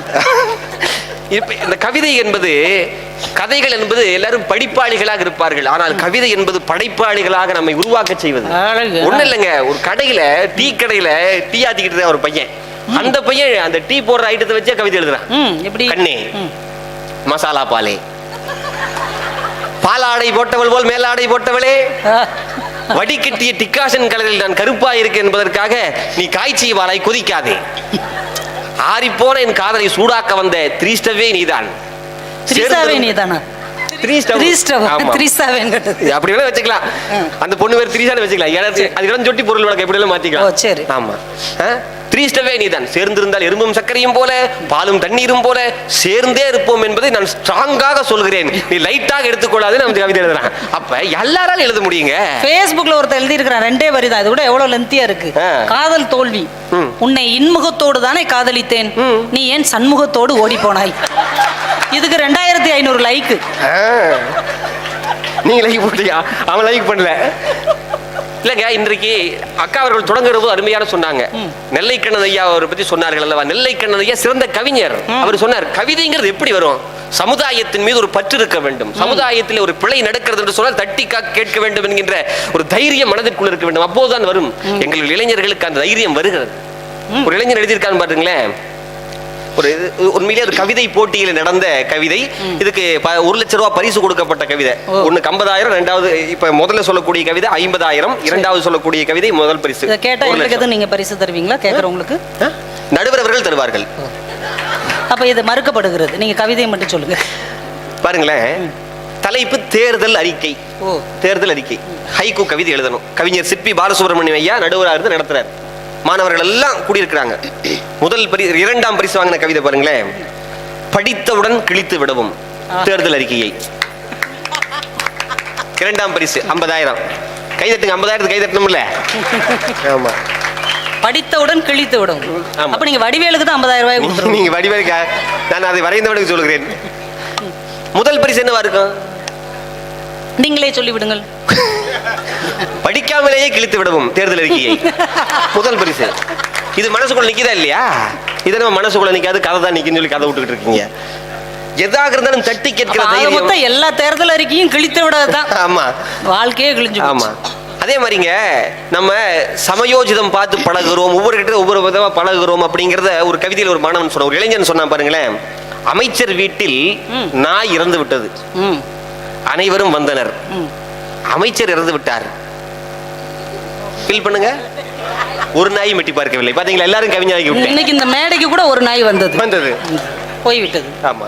அப்படி எல்லா இடத்திலும் நமக்கு நம் கையில எழுத்தாணியை கொடுத்து எதிர்த்து கேள்வி கேட்கக்கூடிய தன்மையை புது கவிதை தான் எங்களுடைய இளைஞர்கள் கையில கொடுக்கிறது. இப்ப இவங்க பேசும்போது இன்னொன்னு சொன்னாங்க பாத்தீங்களா? என்னது? நினைவிலே ரசிக்கவே முடியவில்லை. யார் சொன்னது? இப்ப காதலிக்கும் போது மட்டும் தான் கவிதை வரும், கல்யாணத்துக்கு அப்புறம் கவிதை வரும். அப்படியா? கிச்சனுக்கு போய் நின்று பார்க்கணும். எனக்கு வருது, எனக்கு நீங்க பேசுறது நல்லா வருது. ஆனா இப்ப கவிதை வருது. கவிதை மட்டும் சொல்லுங்க. வர்றதெல்லாம் பாருங்களேன். மனைவி சமையல் அறையில நின்றுகிட்டு சாம்பார் வைக்கும் போது உப்பு, ஒரு சிட்டிகை உப்பு போடுறா. அதை பார்த்து கவிதை எப்படி வருது பாருங்களேன். கண்ணே, நீ சமைத்து கொண்டே சாம்பாரில் இடும் ஒரு சிட்டிகை உப்பை நான் சமையல் குறிப்பில் சேர்க்கவா அல்லது அழகு குறிப்பில் சேர்க்கவா?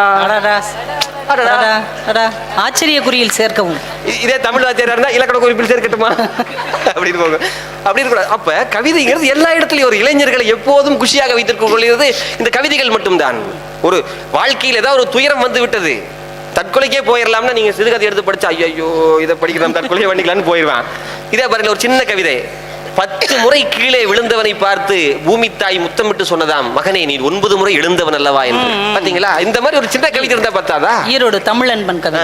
அதே மாதிரி எங்க அக்கா கபிலா, அக்காவா அம்மாவா, சரி எப்படி ஒண்ணு இருக்கட்டும், அம்மா என்று சொன்னது சின்ன பையனாவே. அவங்க சொல்லும் போது ஒரு மீன் கதை சொல்றாங்க பாத்தீங்களா? அந்த தலைப்பே விளங்கல. அது மணிப்புரி. நீங்க அது படிச்சாதான் உங்களுக்கு என்னமோ கொடி இல்லங்க. இந்த வறுமையை நான் சொல்லட்டுமா? பாருங்களேன், இஸ்திரி போடுறாங்கல்ல, இஸ்திரி போடுறவங்க தன்னுடைய வறுமையை சொல்வதாக ஒரு கவிதை. இஸ்திரி போடுவனுடைய வயிறு சுருக்கு, அவ்வளவுதான். இஸ்திரி போடுபவனின் வயிறு சுருக்கு. இதுக்கு மேல வறுமை எப்படி சொல்லிட முடியும்?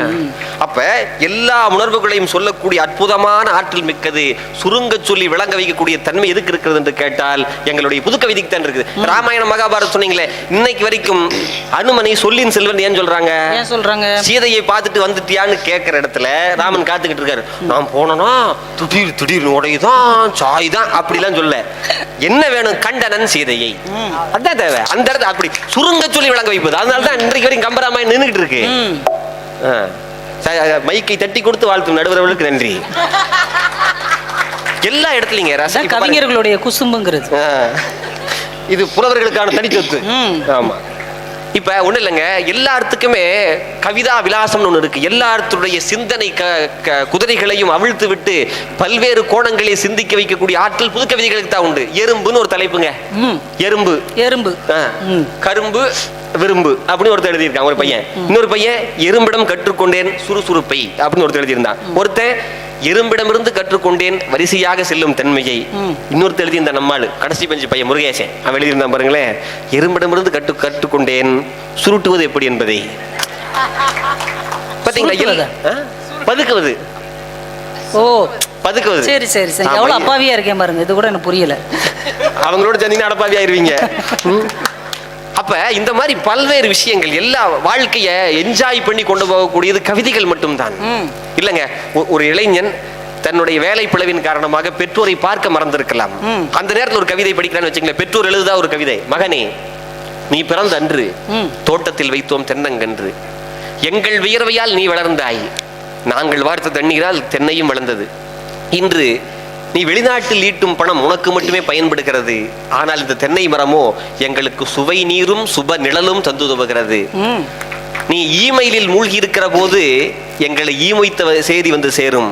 அதற்கும் நீ வராமல் போனால் இந்த தென்னை மரமே எங்களுக்கு இறுதி மஞ்சமாகும் பாடையாக, அப்படி ஒரு கவிதை இருக்குன்னு சொன்னா இதை படித்தால் எப்பேற்பட்ட வெளிநாட்டில் ஒரு இளைஞன் பெரிய வேலையில் இருந்தாலும் அதை விட்டு விட்டு பெற்றோர் தான் பெரியது என்று வருவார்கள். இதே மாதிரி இன்னொரு சின்ன ஒரே கவிதையை சொல்றேன் பாருங்களேன்.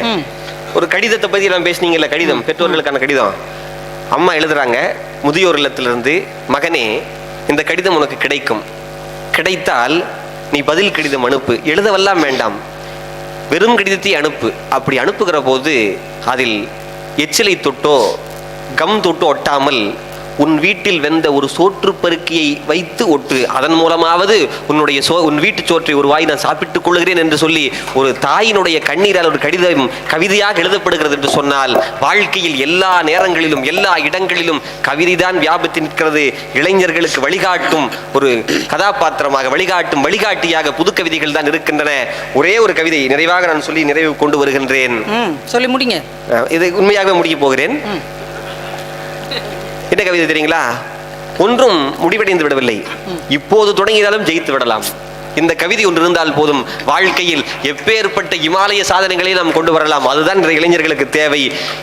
கையிலே கொடுக்கப்பட்ட அட்சய பாத்திரமாக எங்களுடைய கவிதைகள் தான் இருக்கின்றன. ஆகவே இளைஞர்கள் அதிகம் நேசிப்பது, விரும்புவது இன்றைய தலைமுறைக்கு ஏற்புடையது புது கவிதைகள் என்று சொல்லி வாய்ப்புக்கு நன்றி கூறி விடைபெறுகின்றேன். நன்றி, வணக்கம்.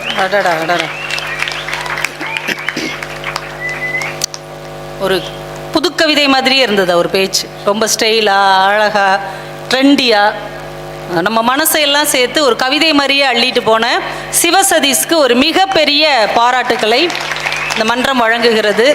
ஏன்னா நான் பார்த்த எல்லா மேடையிலுமே அவர் ஸ்கோர் அடிப்பார். அது இலக்கிய மேடையாக இருக்கட்டும், ஆன்மீக தலைப்பாக இருக்கட்டும், ஒரு புது கவிதையாக இருக்கட்டும், இப்போ அந்த சைடு விட்டாலுமே அடித்து தள்ளி இருப்பார். அப்படி ஒரு சிறந்த பேச்சாளர் எங்களுடைய அன்பு தம்பி சிவசதீஷ் அவர்களுக்கு ஒரு பெரிய பாராட்டு. சென்னையிலேருந்து வந்திருக்குது பாவம் குழந்தை, அவ்வளோ தூரம். நான் கூட வர வாய்ப்பு இருந்தால் வாங்கப்பா, இல்லைனா கூட வேற யாரையா போட்டுக்குவோம் அப்படின்னு சொல்லும் போது, நான் நெல்லை மண்ணுக்கு கண்டிப்பாக வருவேன், அந்த மக்களுக்கு முன்னால் நான் பேசிவிட்டு தான் எவ்வளோ லேட்டானாலும் நான் போவேன்னு சொன்ன ஒரு அன்பு தம்பி. அதனால் அவருக்கு ரொம்ப ஒரு பாராட்டுகளை சொல்லி, எப்பயுமே அந்த கவிதை சின்ன சின்ன வரியாக இருக்கு இல்லையா, அது அப்படியே ஸ்நாக்ஸ் சாப்பிட்ற மாதிரி டக்கு டக்கு டக்கு டக்குன்னு உள்ளே போயிட்டே இருக்கும். இப்போ கவிதைக்கும் சின்ன சின்ன பொன்மொழிக்குமே நமக்கு வித்தியாசம் தெரியாது. இப்போ ஸ்டேட்டஸில் வைக்கிற எல்லாமே கவிதை தான். பார்த்துருக்கீங்களா? ஒருத்தர் எழுதியிருக்கிறார், யானைக்கும் அடி சறுக்கும், அடிக்கடி சறுக்காது. இது கவிதையா இல்லை பொன்மொழியா புதுமொழியா கண்டுபிடிக்க முடியாது. ஆனால் படித்த உடனே ஒரு கேட்ச் ஆகிடும். பழி வாங்க வேண்டாம், அழுகிய பழங்கள் தானாக விழும். இது ஒரு பொன்மொழி தான், கவிதை கிடையாது. ஆனால் கவித்துவமாக நீங்கள் எதை சொன்னாலும் அது நம்ம மனசின் ஆழத்தில் போய் அப்படியே உட்கார்ந்து கொள்ளுகிறது. அதுதான் கவிதையின் அழகு, அதுதான் ஈர்ப்பு என்று இந்த 3 பேருமே அருமையாக பேசினாங்க. 3 பேர் தேர்வு செய்த கவிதைகளும் ரொம்ப அழகாக இருந்தது. அதற்காகவே அவங்களுக்கு ஒரு பெரிய பாராட்டுக்கள். எப்படி பார்த்தாலும் ஆளுக்கு ஒரு 10 புத்தகம் தேடி இருப்பீங்க இல்லையா? தேடி ஒரு கவிதையாக எடுத்து எதை சொன்னால் அது எடுக்கும், எதை சொன்னால் எடுக்காதுன்னு அதெல்லாம் நல்ல கனிகள், அழுகிய கனிகள், பழுக்காத கனிகள் அப்படின்னு ஒதுக்கி நல்லதையாக எடுத்துகிட்டு வந்து நம்மக்கிட்ட கொடுத்த அந்த 3 பேருக்கும் வாழ்த்துக்கள். அப்போ இந்த 3 பேர் என்ன செய்யலாம்? அப்படி பொடிநடியாக வீட்டை பார்க்க கதை சொல்லிக்கிட்டே போங்க, நீ ஒரு கதை சொல்லு, அப்புறம் நீங்கள் ஒன்று சொல்லுங்கள் அப்படின்னு அனுப்ப முடியுமா? அவங்க உசுரை கொடுத்து பேசியிருக்குங்க பாவம். ஏன்னா கவிதை சொல்லி கைத்தட்டல் வாங்குவது ரொம்ப எளிது. ஆனால் ஒரு சிறுகதையை கிட்டத்தட்ட 10 பக்கம் 20 பக்கம் இருக்கிற சிறுகதையை 3 நிமிஷம் 4 நிமிஷத்துக்குள் சுருக்கி அந்த கண்டென்ட் அவங்க மனசுக்குள்ள ஒரு படம் போல கொண்டு வருவது ரொம்ப கஷ்டம். ஆனால் அதை 3 பேருமே ரொம்ப அழகாக செய்திருக்கிறார்கள். இவங்க பேசின பேச்சை வச்சே ஒரு குறும்படமே தயாரிக்கலாம். அவ்வளவு அழகா தாங்கள் வாசித்த அந்த சிறுகதையை பதிவு செய்ததற்காகவே இந்த 3 பேருக்கும் ஒரு பெரிய பாராட்டுக்கள். ஏன்னா கதைகள் உண்மையிலே இவங்க சொன்ன மாதிரி கவிதை கூட கேட்டுட்டு கைத்தட்டுவோம், சிரிப்போம், என்ஜாய் பண்ணுவோம். ஆனால் நல்லா சொன்னாங்கன்னு மறந்துடும். ஆனால் கதை எத்தனை வருஷம் ஆனாலும் மறக்காமல் இருக்கும் தெரியுமா? நீங்கள் 80s கிட்ஸாக இருந்தால் அந்த கதை உங்களுக்கு ஞாபகம் இருக்கும். நாங்கள் 10th படிக்கும் போது நான் டீட்டெயிலில் வந்த ஒரு கதை, சாருக்கு தெரியும், அவர் ஆங்கில ஆசிரியருங்கிறதுனால, ஓ ஹென்றி எழுதின ஒரு கதை இன்னைக்கு எனக்கு நல்ல ஞாபகத்தில் இருக்குது. The gift of the magi அந்த கதைக்கு பேர். இப்போயும் கிறிஸ்மஸ் வந்தால் எனக்கு அந்த கதை ஞாபகம் வரும். உங்களுக்குலாம் ஞாபகம் இருக்கா? ஒரு இளம் கணவன் மனைவி, அதாவது வெளிநாட்டில் உள்ள ஒரு கதை தான். அவங்களுக்கு கிறிஸ்மஸ் வருது, ஆனால் ரொம்ப ஏழை தம்பதிகள். அவங்கக்கிட்ட சொத்துன்னு பார்த்தீங்கன்னா அந்த கணவன்கிட்ட ஒரு வாட்ச் இருக்கும், கோல்டு வாட்ச், ஸ்டாப் இருக்காது. அவர் காந்தி தாத்தா மாதிரி பாக்கெட்டில் வச்சு எடுத்து மணியை பார்ப்பாரு. ஸ்டாப் வாங்க கூட காசு இருக்காது. இந்த பொண்ணுக்கு சொத்து என்னன்னா அப்படியே பொன் நிறத்தில் கூந்தல் கீழே வரைக்கும் இருக்கும். யார் பார்த்தாலும் ஏ அப்பா எவ்வளோ முடின்னு ஆச்சரியப்படுவாங்க. அதுதான் அவளுக்கு சொத்தே. ஆனால் அதை இழுத்து கட்டுறதுக்கு கூட ஒரு காஸ்ட்லியான ஒரு கிளிப் இருக்காது. இப்படி தான் இவங்க வாழ்க்கை ஓடும். கிறிஸ்மஸ் வருது, இவங்க கல்யாணமான முதல் கிறிஸ்மஸ். ஆளுக்கு ஒரு பரிசு கொடுக்கணும் இல்லையா? இவ அவனுக்கு கொடுக்கணும், அவன் இவளுக்கு கொடுக்கணும். என்ன கொடுப்பது? இவ வீட்டில் அவன் வேலைக்கு போயிட்டான். வீட்டில் உண்டியலை தேடி பார்க்குறா, $1 தான் இருக்குது. இந்த $1 வச்சு நம்ம கணவனுக்கு என்ன வாங்க முடியும்னு கடை வீதிக்கு போகிறா. அழகான ஒரு ஸ்ட்ராப் பார்க்குறா, வெள்ளியில் செஞ்ச கோல்டன் முலாம் பூசப்பட்ட ஒரு ஸ்ட்ராப். இது அந்த வாட்சிக்கு ரொம்ப அழகாக இருக்கும். அவன் பாக்கெட்டில் வச்சுக்காம இனிமேல் கையில் மாட்டி கம்பீரமாக நடக்கலாம். எவ்வளோன்னு கேட்குறா, $20 சொல்கிறாங்க. இவட்ட இருக்கிறது $1 தான். என்ன செய்ய அப்படியே கண் கலங்கி போய் நிற்கிறா. பக்கத்தில் ஒரு முடி திருத்துகிற கடை இருக்கு. அந்த லேடி சொல்றாங்க, எவ்வளவு அழகான பொன்னிற கூந்தல், இதை நீ வெட்டி கொடுத்தேன்னா நான் உனக்கு $30 தர்றேன் அப்படிம்பாங்க. நிஜமாவா சொல்றீங்க? ஆமாப்பா, இப்படி ஒரு கூந்தல் கிடைச்சா நாங்கள் நிறைய விற்கலாம் செஞ்சுருவோம். உடனே இவன் அந்த கடைக்குள்ள நுழைஞ்சிடறா. பாப் கட்டு டோரா கட்டிங் மாதிரி வெட்டி விட்டுறாங்க. இந்த பிள்ளை வீட்டுக்கு வந்து ஸ்ட்ராப் வாங்கிருச்சானா, ஏன்னா முடிதானே போனா போகுது, நம்ம கணவனுக்கு இதை சஸ்பென்ஸாக கொடுக்கணுன்ட்டு வீட்டுக்குள்ளே உட்காந்துருக்கா. இப்போ தலைவர் உள்ளே வர்றார். வந்து நான் உனக்கு ஒன்று சஸ்பென்ஸாக கொண்டு வந்திருக்கேன்ட்டு அவளை பார்த்த உடனே அப்படியே ஸ்டன் ஆகி நின்றான். ஏன்னா அந்த முடி அப்படி கட் பண்ணினோடனே இவ சொல்கிறா, அதெல்லாம் ஒன்று நீங்கள் கவலைப்படாதீங்க, ஒன்றும் பிரச்சனை இல்லை, இது முடி வளர்ந்துரும், ஆனால் நான் உங்களுக்கு ஒரு பரிசு வாங்கியிருக்கேன் பாருங்கன்னு இவ எடுத்து காமிக்கிறான். இவன் அமைதியாக நிற்கிறான். வாட்சை கொடுங்க, அதில் மாட்டி உங்கள் கையில் பாட்டினா தான் இது கிறிஸ்மஸ் நிறைவடையும், கொடுங்கன்னு கையில் உள்ள பார்சலை கொடுக்குறான். பிரித்து பார்த்தா விலை உயர்ந்த ஆமை ஓட்டால் செய்த கிளிப்பு வாங்கிட்டு வந்திருக்கான். வாட்சை வித்துட்டான். இப்ப ஸ்ட்ராப்பு அவனுக்கு பயன்படாது, இந்த கிளிப்பு இவளுக்கு பயன்படாது. இரண்டும் விலை மதிப்பில்லாமல் போய்விட்டது. ஆனால் அவர்களின் காதல் விலை மதிப்பே இல்லாமல் உயர்ந்து விட்டது. ஓ ஹென்ரியுடைய ஒரு கதை. இப்போ வரைக்கும் அதை நினைக்கும் போது நம்ம வெளிநாட்டுக்காரங்கன்னா ஏதோ ஒன்றா சேர்ந்து வாழ மாட்டாங்கங்கிற மாதிரி நம்ம ஒரு கற்பனை. ஆனால் அவர்களுக்குள் இவ்வளவு அழகான ஒரு காதல் துளிர்த்திருப்பதை இப்போது நினைச்சாலும் ஆச்சரியமாக இருக்கிறது. அதே மாதிரி த மேன் வித் த ஸ்கார்னு ஒன்று, சாம்செட் மாமா, அவர் பேரை உச்சரிக்க வராது, சாமர்செட் மாம், அவருடைய ஒரு கதை இன்னைக்கு ஞாபகம் இருக்கு. அந்த கடைசி வார்த்தை அவன் சொல்லுவான் பாருங்க, ஒரு முகத்துல பெரிய காயம், ஒரு வடு மாதிரி இருக்கும், ஒரு ஆளுக்கு பார்த்தாலே பயங்கரமா இருப்பார். ஒரு பார்ல வந்து லாட்ரி டிக்கெட் விற்கிற மாதிரி எல்லாத்தையும் ஓசி குடி வாங்கி குடிச்சிட்டு இருப்பார். ஒரு நாள் பயங்கரமா ஒரு சண்டை வந்து ஒரு 5 பேர் பெரிய தப்பு பண்ணிடுவாங்க. அவங்க தலையில சுட்டு கொள்வதற்கு உத்தரவு. அதுல நம்மால மாட்டிக்குவார். அந்த 5 பேரையும் சுடுறதுக்கு முன்னாடி இப்போ உடனே நிறைவேற்றுற மாதிரி ஏதாவது கடைசி ஆசை இருந்தால் சொல்லுங்க அப்படிம்பார். ஒருத்தர் மட்டும் நான் தம் அடிக்கணும் அப்படிமா, சரி போய் அடிச்சுட்டு வந்துடு அடிமாங்க. இந்த நம்மாள் இந்த வடு உள்ளவர் சொல்லுவார், நான் என் மனைவியை என் காதலியை பார்க்கணும். எப்போ அதை எப்படி இனிமேல் பார்க்க முடியும்? இல்லை அவள் இங்கே தான் வந்திருக்கிறான்னு. எப்போ வந்திருக்கிறாளா? ஆமாம் வந்திருக்கிறா. சரி அப்போ போய் பார்த்துட்டு வா, அதுக்குள்ளே நான் ஒரு தம்மை போட்டுறேன் அப்படிம்பார். அந்த காதலியை போய் பார்க்க போவோம். ஓடி வந்து அழகாக இருப்பாள், ரொம்ப இளமையாக இருப்பாள். ஓடி வந்து இவனை கட்டி அணைச்சிக்குவா. இவனை அவளை ரொம்ப கட்டி அணைச்சி எங்கே தான் ஒளிச்சு வச்சுருந்தானோ ஒரு கத்தி எடுத்து அவள் கழுத்து கீழே இறக்கி கொண்டுருவான். அப்படியே ரத்தம் சொட்ட அப்படியே அவளை கீழே விடுவான். எல்லா அதிகாரிகளும் ஓடி வந்து ஏன்டா இப்படி பண்ண, ஏன் இப்படி பண்ண? அவன் ஒரு பதில் சொல்லுவான், ஐ லவ்டு ஹர், நான் அவளை காதலித்தேன். இதுக்கு பின்னாடி இதோடு முடிஞ்சிடும் அந்த கதை. எங்கள் மிஸ் எங்ககிட்ட கேட்டாங்க, ஏன் இந்த வார்த்தையை அவன் எப்படி சொன்னான், அவளை காதலிச்சவன் எதுக்கு அவளை கொன்னான், என்ன காரணங்கும் போது நாங்களாம் அப்படியே தகச்சு போய் உட்காந்துருந்தோம். எங்கள் கிளாஸில் ஒருத்தி மட்டும் எந்திரிச்சு சொன்னா, அவள் அவ்வளோ அழகாக இருக்கா, இளமையாக இருக்கா, இவன் செத்ததுக்கப்புறம் அவள் என்னெல்லாம் கஷ்டப்படுவா, அவள் கஷ்டப்படக்கூடாதுங்கிறதுக்காகத்தான் அவளை காதலித்ததனால்தான் அவன் அவளை கொன்னுட்டான் அப்படின்னு சொல்லுவாங்க.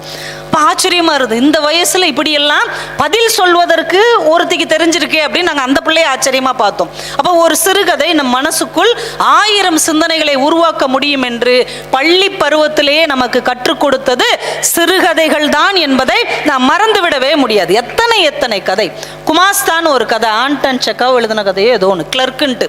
ஒரு வேலை வந்து ஒரு மனிதனை எப்படியெல்லாம் துயரப்படுத்தும் அப்படிங்கிறத ரொம்ப காமெடியோட சொல்லியிருப்பார். அதை பிரபஞ்சன் சொன்ன காணொலியில் பார்த்துக்கோங்க. ஏன்னா நமக்கு நேரம் இல்லை, அப்படியே வேகமாக போகணும். உலகத்தின் மிகச்சிறந்த கதைன்னு எஸ்ரா ஒரு கதையை சொல்வார்.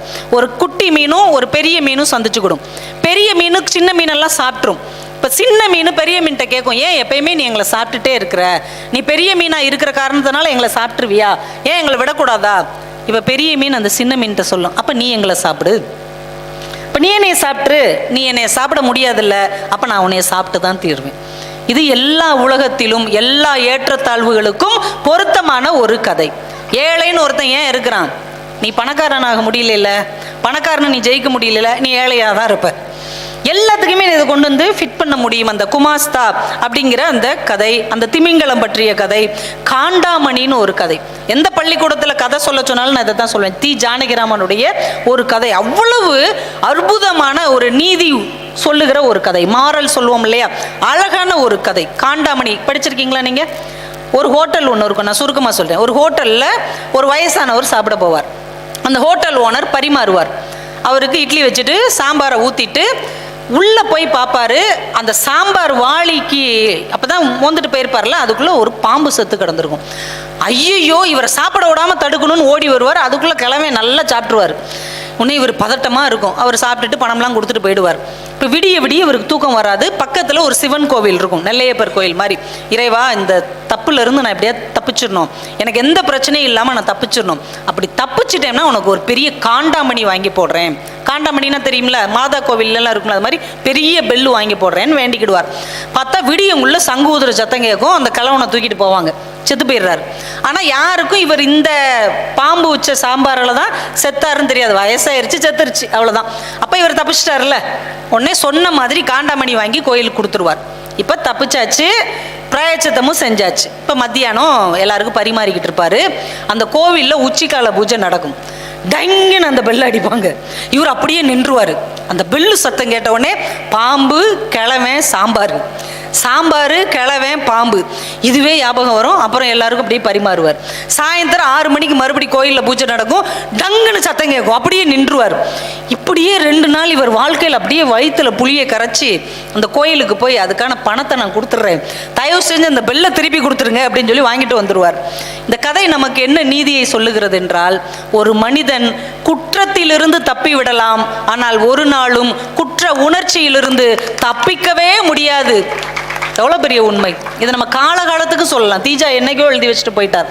ஆனால் இன்னும் எத்தனை நூற்றாண்டு கடந்தாலும் நம் வீட்டு பிள்ளைகளுக்கு இந்த கதையை சொல்ல முடியுமா, முடியாதா? கு அழகிரிசாமி எழுதின எல்லா கதையுமே, முள்முடின்னு ஒரு கதை.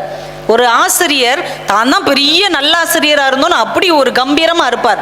ஆனால் அவர் கொடுத்த ஒரு சின்ன தண்டனையில் ஒரு மெல்லிய இதயம் எவ்வளவு கஷ்டப்பட்டதுன்னு அந்த குழந்தையுடைய அம்மா சொல்லும்போது அவர் பதபதச்சு போய் நிற்கும்போது அந்த இயேசு தலையில் முள் கிரீடம் இறங்கின மாதிரி இருக்குது அப்படின்னு முடிப்பார்.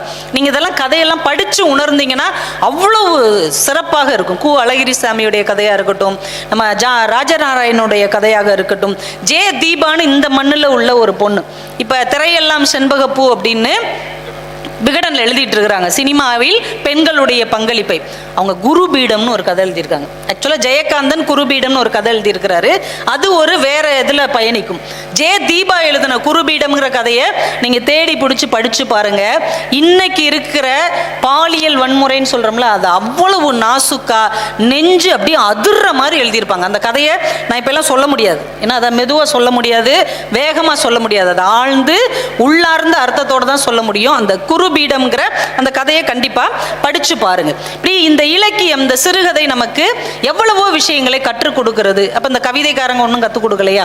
இலக்கியத்தின் பயன் யாதுன்னு கரிச்சாங்குஞ்சு கிட்ட கேட்டபோது அவர் சொன்னார், இலக்கியத்தின் பயன் சக இருதயர்களை ஒன்று சேர்ப்பது அப்படின்னார். எனக்கு என்ன ஆச்சரியம்னா, இந்த பட்டிமன்றத்துக்கு ரொம்ப செலக்டிவாக தான் ஆள் வந்திருக்கிறீங்க. இப்போ ஆண்களா பெண்களான்னு ஒரு தலைப்பு கொடுத்துருந்தோன்னு வைங்க, சினிமா பாடலா தத்துவ பாடலான்னு ஒரு தலைப்பு கொடுத்துருந்தோன்னு வைங்க, கண்டிப்பாக இந்த அரங்கம் நிறைந்து இருக்கும். ஆனால் நீங்கள் இந்த தலைப்பு தெரிஞ்சதுக்கு அப்புறமும் இவ்வளோ நேரம் உட்கார்ந்துருக்கிறீங்கன்னா நீங்கள் எல்லாருமே சக இருதயர்கள். நம்ம எல்லாருடைய இதயமும் நேர்கோட்டு பாதையில் பயணிக்கிறது. ஒரு சிறுகதைனா நல்லா இருக்கும், ஒரு கவிதைனா நல்லா இருக்கும், அந்த ரசனை இருக்கு இல்லையா? இலக்கியத்தின் பயன் என்னன்னா, ஒரே மாதிரி ரசனை உள்ளவர்களை ஒன்று சேர்ப்பது. எப்படி ஒரு நடிகரை பிடிச்சா அவருக்கு ஒரு ரசிகர் மன்றம் வைக்கிறாங்க, அது மாதிரி எழுத்துக்களை நேசிப்பவர்களுக்கான ஒரு ரசிகர் மன்றம் தான் இந்த புத்தக திருவிழா. இப்படியான தலைப்புகள் இப்போ நீங்கள் வந்து உட்கார்ந்துருக்கிறவங்களாம் இதை நேசிக்கிறீர்கள்னா அதில் அவ்வளவு விஷயங்கள் இருக்கிறது. அதை கவிதை வந்து இன்னும் நாசுக்கான விஷயம். உண்மையிலே கவிதை சொல்லும் போது எவ்வளோ உற்சாகமாக இருந்தீங்க. கதை நம்மை அமைதியாக ஆழமாக தேட வைப்பது. ஆனால் கவிதை அப்படி போகிற போக்கில் நம் மனசில் ஒரு மெல்லிய பூக்களை தூவிக்கொண்டே செல்வது ஒரு கவிதை. இப்போ பரிசு வாங்கின ஒரு கவிதை அன்னைக்கு ஒரு நாள் கேள்விப்பட்டேன். வாடி நின்றது கொக்கு, ஓடியது ஜோடி மீன்கள். எப்பயுமே நம்ம கொக்கை பற்றி நம்ம என்ன கற்பனை பண்ணி வச்சுருக்கோம்? ஓடு மீன் ஓட ஒரு மீன் வரும் முறை காத்திருக்குமாம் கொக்கு. பெரிய மீனாக வந்தால் தான் அந்த கொக்கு சாப்பிடும். ஆனால் அந்த கொக்குக்கு மனசு இருக்குது. ஏன்னா அதோடைய உருவமே வெள்ளை தானே. அந்த கொக்குக்கு ஒரு நியாயம் செய்கிறான் பாருங்க கவிஞன். இது வரைக்கும் கொக்குனாலே அதை மோசமாக நினச்சோம். ஆனால் வாடி நின்றது கொக்கு, ஓடியது ஜோடி மீன்கள். இப்படி ஜோடி ஜோடியாக போனீங்கன்னா நான் யாரடா பிடிச்சி சாப்பிட்றது? அப்போ எவ்வளவு ஒரு அழகான சிந்தனை பாருங்க, இதில் எவ்வளவு மனித நேயம். ஒரு கொக்கே ஜோடி மீன்களை ஒன்று செய்யக்கூடாதுன்னு நினைக்குது. ஆனால் காதல் திருமணம் செய்து கொண்ட 2 பேரை ஆணவ கொலை செய்வதற்கு ஒரு மனித இனம் அலைகிறது என்றால் ஒரு கொக்குக்கு இருக்கிற மனிதஸ்தனம் கூட உனக்கு இல்லையேடா. எத்தனையை காட்டுது ஒரு கவிதை, சிறுகதை. அது என்ன சொல்ல வந்ததோ அதை தான் சொல்லும். ஆனால் கவிதையை நீங்க வச்சுக்கிட்டு இது கொக்கோடைய கவிதை கிடையாது, இது மனிதனுக்கு சொல்லப்பட்ட கவிதை என்று நம்மால் உள்ளார்ந்து உணர வைக்க முடியும் என்றால் அது கவிதையின் மிகப்பெரிய அழகு. நாடன் சூர்யான்னு ஒரு இளைஞர், இன்னைக்கு இளைஞர்கள் நல்லா எழுதுறாங்க, எழுதியிருக்கிறான். மயான தொழிலாளியின் பார்வையில் நாம் எல்லோரும் நடைபிணங்கள். இப்போ எங்க பார்வையில் நீங்க எல்லாம் எப்படி இருப்பீங்க? ரசிகர்கள். உங்க பார்வையில் நாங்கள் பேச்சாளர்கள். ஆனால் மயானத்தில் வேலை பார்க்குற ஒருத்தருக்கு நீங்களாம் என்னைக்கு வந்து சேருவாங்க? இப்படியே திருறாங்களே. இந்த கொரோனா திரும்ப ஒருக்கா வந்தால் தான் நமக்கு சில்லற சேருங்களே. அவன் வாழ்க்கை தானேங்க. இன்னொருத்தர் எழுதினாரு, மயானத்திற்கு ஒரு பிணம் வரும்போது உயிர் பெறுகிறது சுடுகாடு. அது உயிர் போகிற இடம், ஆனால் வெட்டியானுக்கு அதுதான் உயிர் பெறுகிற இடம். எப்படி ஒரு பார்வை பாருங்க. இதையெல்லாம் ஒரு கவிதை தான் நமக்கு ரொம்ப அழகா தரும். இது பட்டினத்தாருடைய சிந்தனை. பருத்த தொந்தி நம்மதென்று தாம் இருக்க, நரி நாய் காக்கை கழுகு தம்மதென்று தாம் இருக்கும் பார். அதை எவ்வளோ அழகா புது கவிதை கொண்டு வந்துட்டான். இப்போ நம்ம கண்ணாடியில் பார்க்கும் போது எவ்வளோ அழகா இருக்கிறோம், இந்த உடம்பு எவ்வளோ அழகா இருக்குன்னு நம்ம நினச்சிட்டு ரோட்டில் போவோமா, இது ஏன் உடம்பு அப்படின்னு. நாய் பார்க்குமா, நரி பார்க்குமா, பருந்து கழுகு காக்காலாம் போகுமா, இது ஏன் ஐட்டம். எனக்காவது ஒரு நாள் அங்கே வரும்போது நான் தான் சாப்பிடுவேன் அப்படின்னு சொல்லி வைக்குமா, இடம் போட்டு வைக்குமா. ஆனால் இது ஏன் உடம்புன்னு நம்ம நினச்சிட்டு இருக்கிறோம். ஆனால் காக்கை கழுகுகள் இது ஏன் உடம்புன்னு சீட்டு போட்டு வைக்குமா. இந்த தத்துவத்தை எவ்வளவு அழகா மயான தொழிலாளியின் பார்வையில் நாம் எல்லோருமே நடைப்பிணங்கள் என்று ஒரு இளைஞன், இன்னும் திருமணம் கூட அந்த பையனுக்கு ஆகலை, அவ்வளவு கவிதைகளை அழகாக எழுதி வைத்திருக்கிறான். ஈரோடு தமிழன்பன் ஒரு அழகான காதல் கவிதை. நான் நிறைய மேடையில் சொல்வேன். அந்த அழகியல் பாருங்களேன், நினச்சி சந்தோஷமா இருக்கும். ராதையும் தோழியும் பேசிக்கிட்டு இருக்கிறாங்க. இப்போ ராதை இரவு நேரம், அது ராதை வெளியில் கிளம்புறா. தோழி கேட்குறா, எங்கே போகிறாய்? ராதை சொல்றா, கண்ணனை பார்க்க. உன்னை இவ சொல்றா, உன்னை யாராவது பார்த்து விட்டால்? உன்னை அவ சொல்றா, இது இரவு தானே, நைட் நேரம், யாரப்பெல்லாம் லைட்லாம் கிடையாது, இது இரவு தானே. இப்போ தோழி சொல்றா பாருங்க, இது இரவு தான், நீ மின்னல் அல்லவா. இது நைட்டு தான் பிள்ளை, நீ பளிச்சுன்னு போனேன்னா உன்னை எல்லாரும் பார்த்துருவாங்கல்ல. எவ்வளவு ஒரு அழகியலை அப்படி போகிற போக்கில் சொல்கிறார். அமுத பாரதி அழகாக ஹைக்கு எழுதுவார். ஃபேஸ்புக்கில் டெய்லி ஒரு ஹைக்கு எழுதுறாரு. எப்படித்தான் இந்த மனுஷன் எழுதுறாருன்னு தெரியல. அவருடைய கவிதை புக்கை இருந்தால் வாங்கி படிங்க. 2 கவிதை, ஆனால் ஒரே டாபிக். நிலா பற்றி ரொம்ப முன்னாடி ஒரு கவிதை எழுதினார், 3 வருஷத்துக்கு முன்னாடி. நான் அதை பழைய டைரியில் எழுதி வச்சுருந்துருக்கேன். என்ன அப்படின்னா, எப்படியெல்லாம் கவிஞன் திங்க் பண்ணுறா பாருங்க. இரவெல்லாம் நிலவோடு இருந்தும் தெளியவில்லை சாக்கடை. சாக்கடையில் நைட்டு முழுக்க நிலா தெரியுது, ஆனால் சாக்கடை தெளிஞ்சிருக்கா? இது யாருக்கு சொல்லப்பட்ட கவிதை? நீ எவ்வளவுதான் பெரிய ஆட்களோட பழகினாலும், நல்ல மனுஷங்களோட பழகினாலும், சில பேர் புத்தி திருந்தது பார்த்தீங்களா?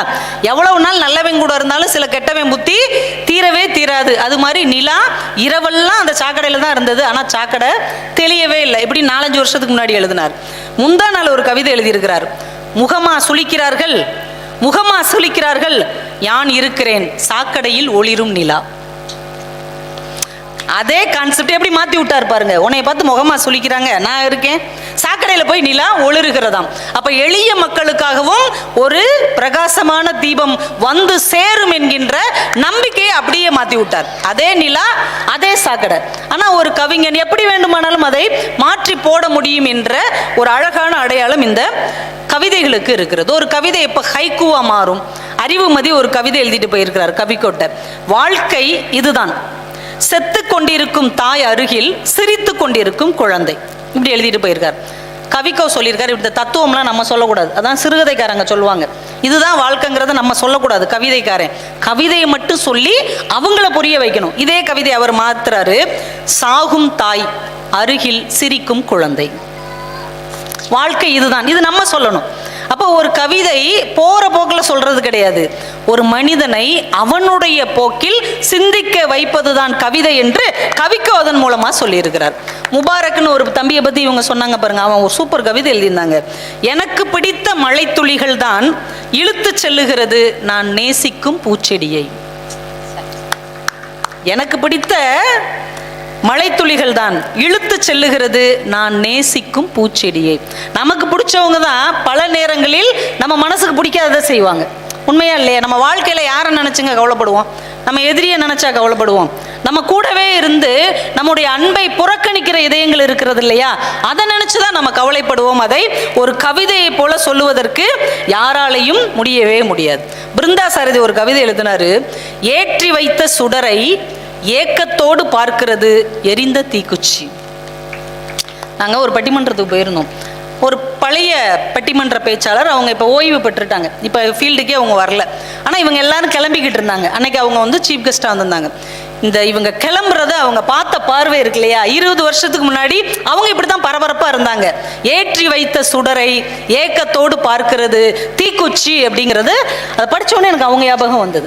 ஒரு ஆசிரியர், ரிட்டையர்ட் ஆகிற ஆசிரியராக கூட இருக்கலாம், அவங்க மாணவர்கள் மேலே ஏறி பேசி அவங்க ஆசிரியராக மாறும்போது அப்படியே பார்ப்பார் இல்லையா. நம்ம காலம் முடிஞ்சிருச்சு, இது முதுமை. இந்த முதுமையை நாம் ஏற்றுக்கொள்ள வேண்டும் என்கின்ற ஒரு அழகான தத்துவத்தை இந்த கவிதை நமக்கு எவ்வளவு அழகாக கற்றுக் கொடுக்கிறது. ஒரு ரிட்டையர்டான நடிகை இப்ப நடிச்சிட்டு இருக்கிற பெண்களை பார்த்தா, தேவிகாவோ சரோஜா தேவி போல திரிசாவை பார்த்தா எப்படி பார்ப்பாங்க? ஏற்றி வைத்த சுடரை ஏக்கத்தோடு பார்க்கிறது தீக்குச்சி. நாங்கள்லாம் ஒரு காலத்தில் நடிக்காத நடிப்பா, இன்னைக்கு பாரு இந்த பிள்ளைங்க வந்துட்டாங்க. ஒரு ஏக்கம் இருக்கும் இல்லையா, ஒரு மனத்தாங்கல் இருக்கும் இல்லையா, இதை எங்கே இறக்கி வைக்க முடியும் என்றால் கவிதையில் தான் ரொம்ப இலகுவாக இறக்கி வைக்க முடியும். கல்யாண்ஜி கவிதை எல்லாரும் சொன்னதுனால நானும் ஒன்று சொல்கிறேன். சமீபத்தில் அவரே எழுதி அவரோட ஸ்டேட்டஸில் வச்சுருந்தாரு, உருண்டு விழுந்தோடும். இப்போ கவிதையே சிறுகதை மாதிரி இருக்கும் பாருங்க, கவிதை தான், ஆனால் இது பாருங்க சிறுகதை மாதிரியே வரும். உருண்டு விழுந்தோடும் பென்சிலை குனிந்து எடுத்து அந்த சிறுமியிடம் கொடுக்கையில் பென்சில் அழகாக இருந்தது உலகம் போல, உலகம் அழகாக இருந்தது ஒரு பென்சில் போல. இது ஒரு சிறுகதைக்கான ஒரு விஷயம்தான். ஆனால் ஒரு சிறு கவிதைக்குள்ள அதை சொல்ல முடியுதுல. ஒருத்தங்களுக்கு ஒரு சின்ன உதவி செய்யும் போது, ஒரு குழந்தையை நாம் மகிழ்விக்கும் போது இந்த உலகமே மகிழ்வாக அழகாக மாறுகிறது என்ற ஒரு மிகப்பெரிய விஷயத்தை ஒரு சின்ன 5-6 வரிக்குள்ளே சொல்ல முடிகிறது என்றால் அது கவிதையின் மிகப்பெரிய ஆற்றல். கலாப்பிரியா அவங்களுடைய கவிதையும் எல்லாரும் சொன்னீங்க, அதனால நானும் ஒன்று சொல்லிடுறேன். தன் காகித கப்பல் மூழ்கி விடுமென்று தெரிந்தும், தன் காகித கப்பல் மூழ்கி விடுமென்று தெரிந்தும் அவசரமாக ஒன்றை செய்து மழை நீரில் விடும் குழந்தை போலத்தான் ஒவ்வொரு நாளையும் நாம் ஆரம்பிக்கிறோம். இன்று புதிதாய் பிறந்தோம்னு பாரதி சொன்னோம்ல, அதே கான்செப்ட் தான். இந்த காகித கப்பல் மழையில கவுந்துரும், தெரிஞ்சாலும் ஒரு காகித கப்பலை ஒரு பிள்ளை செஞ்சு விடுதில்ல, அது மாதிரி தான் இந்த வாழ்க்கை அழிய போகுது. இந்த வாழ்க்கை ரொம்ப சின்னது, ஒரு நாள் இல்லாம போக போகுது. ஆனாலும் ஒரு நம்பிக்கையோடு இந்த நாளை தொடங்குகிறோம் இல்லையா, அந்த ஒரு சிந்தனையை கலாப்பிரியா இந்த கவிதைக்குள் ஒரு நம்பிக்கைத்துவமாக வைக்கிறார் என்றால் இந்த கவிதை அழகாகத்தானே இருக்குன்னு இவங்க ரொம்ப அழகா சொல்லி இருக்கிறாங்க. இன்னும் ஒன்று சொல்லி நான் நிறைவு செஞ்சிடறேன், உங்களையும் ரொம்ப பதட்டத்துக்கு ஆளாக்க வேண்டாம்.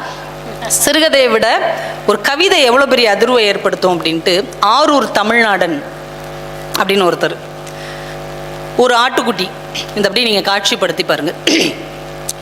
வீசி எறியப்பட்ட எச்சில் இலையை நோக்கி பசித்த ஆட்டுக்குட்டி ஓடி வந்து அந்த இலையை புரட்டியிட்டு திகைத்து நின்றது, அதில் அதன் அம்மாவின் வாசனை. ஒரு ஆட்டுக்குட்டிக்கு ரொம்ப பசிக்குது, எச்சி இலையை தூக்கி போடுறாங்க ஹோட்டல் வாசல்ல, அப்பா சாப்பாடுன்னு ஓடி போய் அதை பிரிக்குது, அப்படியே அதிர்ந்து போய் நிற்குது. அதில் அவங்க அம்மாவை பிரியாணி ஆக்கி சாப்பாடு போட்டிருக்காங்க. இது நம்ம என்னைக்காவது யோசிச்சுருக்கோமா? எத்தனை பிரியாணி நம்ம சாப்பிட்ருக்கோம்.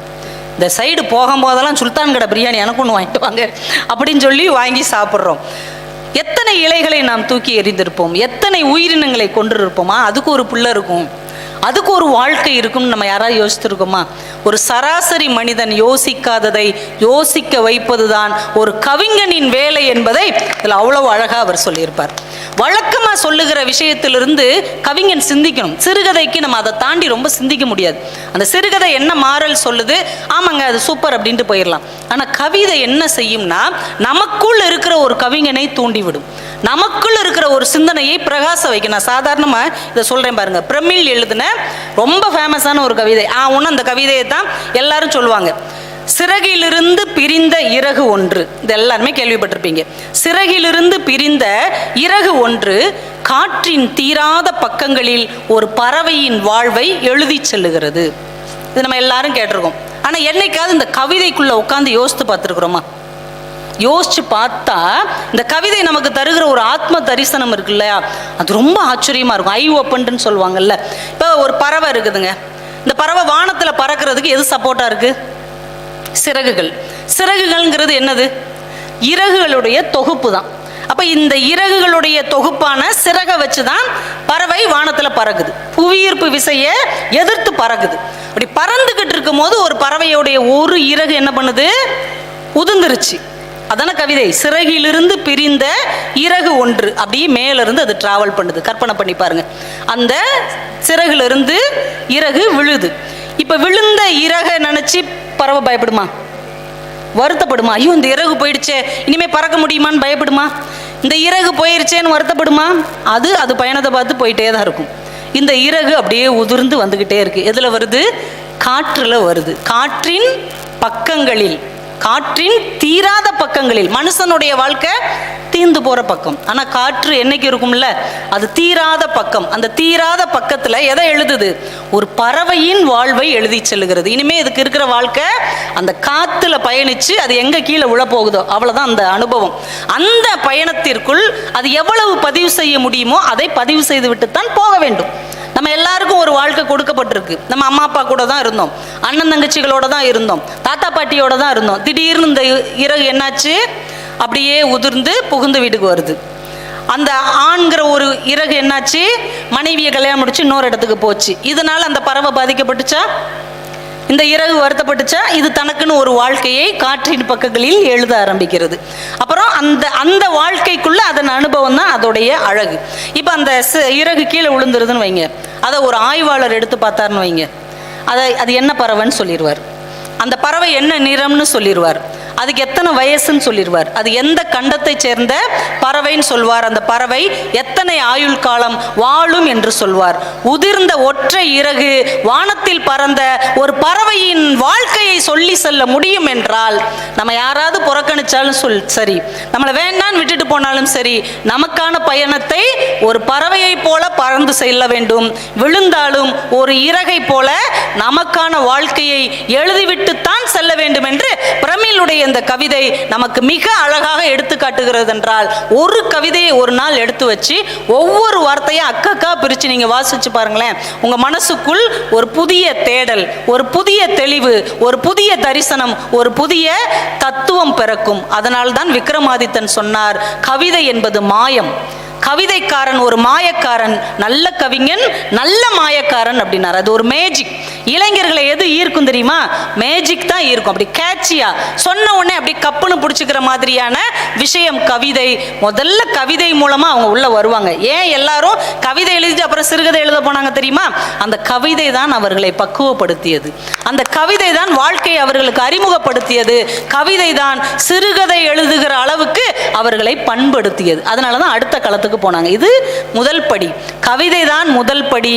அதற்கு அடுத்த படி சிறுகதை என்பதால் இன்றைய தலைமுறை முதலில் கவிதையால் ஈர்க்கப்பட்டு உள்ளே வரட்டும். அதற்கு பின்னால் சிறுகதை, கட்டுரை, குறுநாவல், நாவல், ஒரு சரித்திரத்தை எழுதுகிற பேனாவாக எங்கள் நெல்லை மண்ணின் பிள்ளைகள் மாறட்டும் என்று சொல்லி கவிதை தான் அதிகம் இளைஞர்களை ஈர்க்கிறது, அதற்கடுத்த தலைமுறையை சிறுகதை ஈர்க்கிறது என்று சொல்லி இவ்வளவு சிறப்பான ஒரு அழகான களத்தில் இவ்வளவு புதுமையான ஒரு தலைப்பை எங்களுக்கு தந்த எங்களுடைய அன்பு தோழர் நாரும்புநாதன் அவர்களுக்கு ஒரு பெரிய நன்றிகளை காணிக்கையாக்கி வந்திருந்து கேட்ட அத்துணை நல்ல உள்ளங்களுக்கும் எங்களுடைய அன்பை வழங்கி எங்கள் பட்டிமன்ற குழுவின் சார்பாக நன்றிகளை தெரிவித்து விடைபெறுகிறோம். நன்றி, வணக்கம்.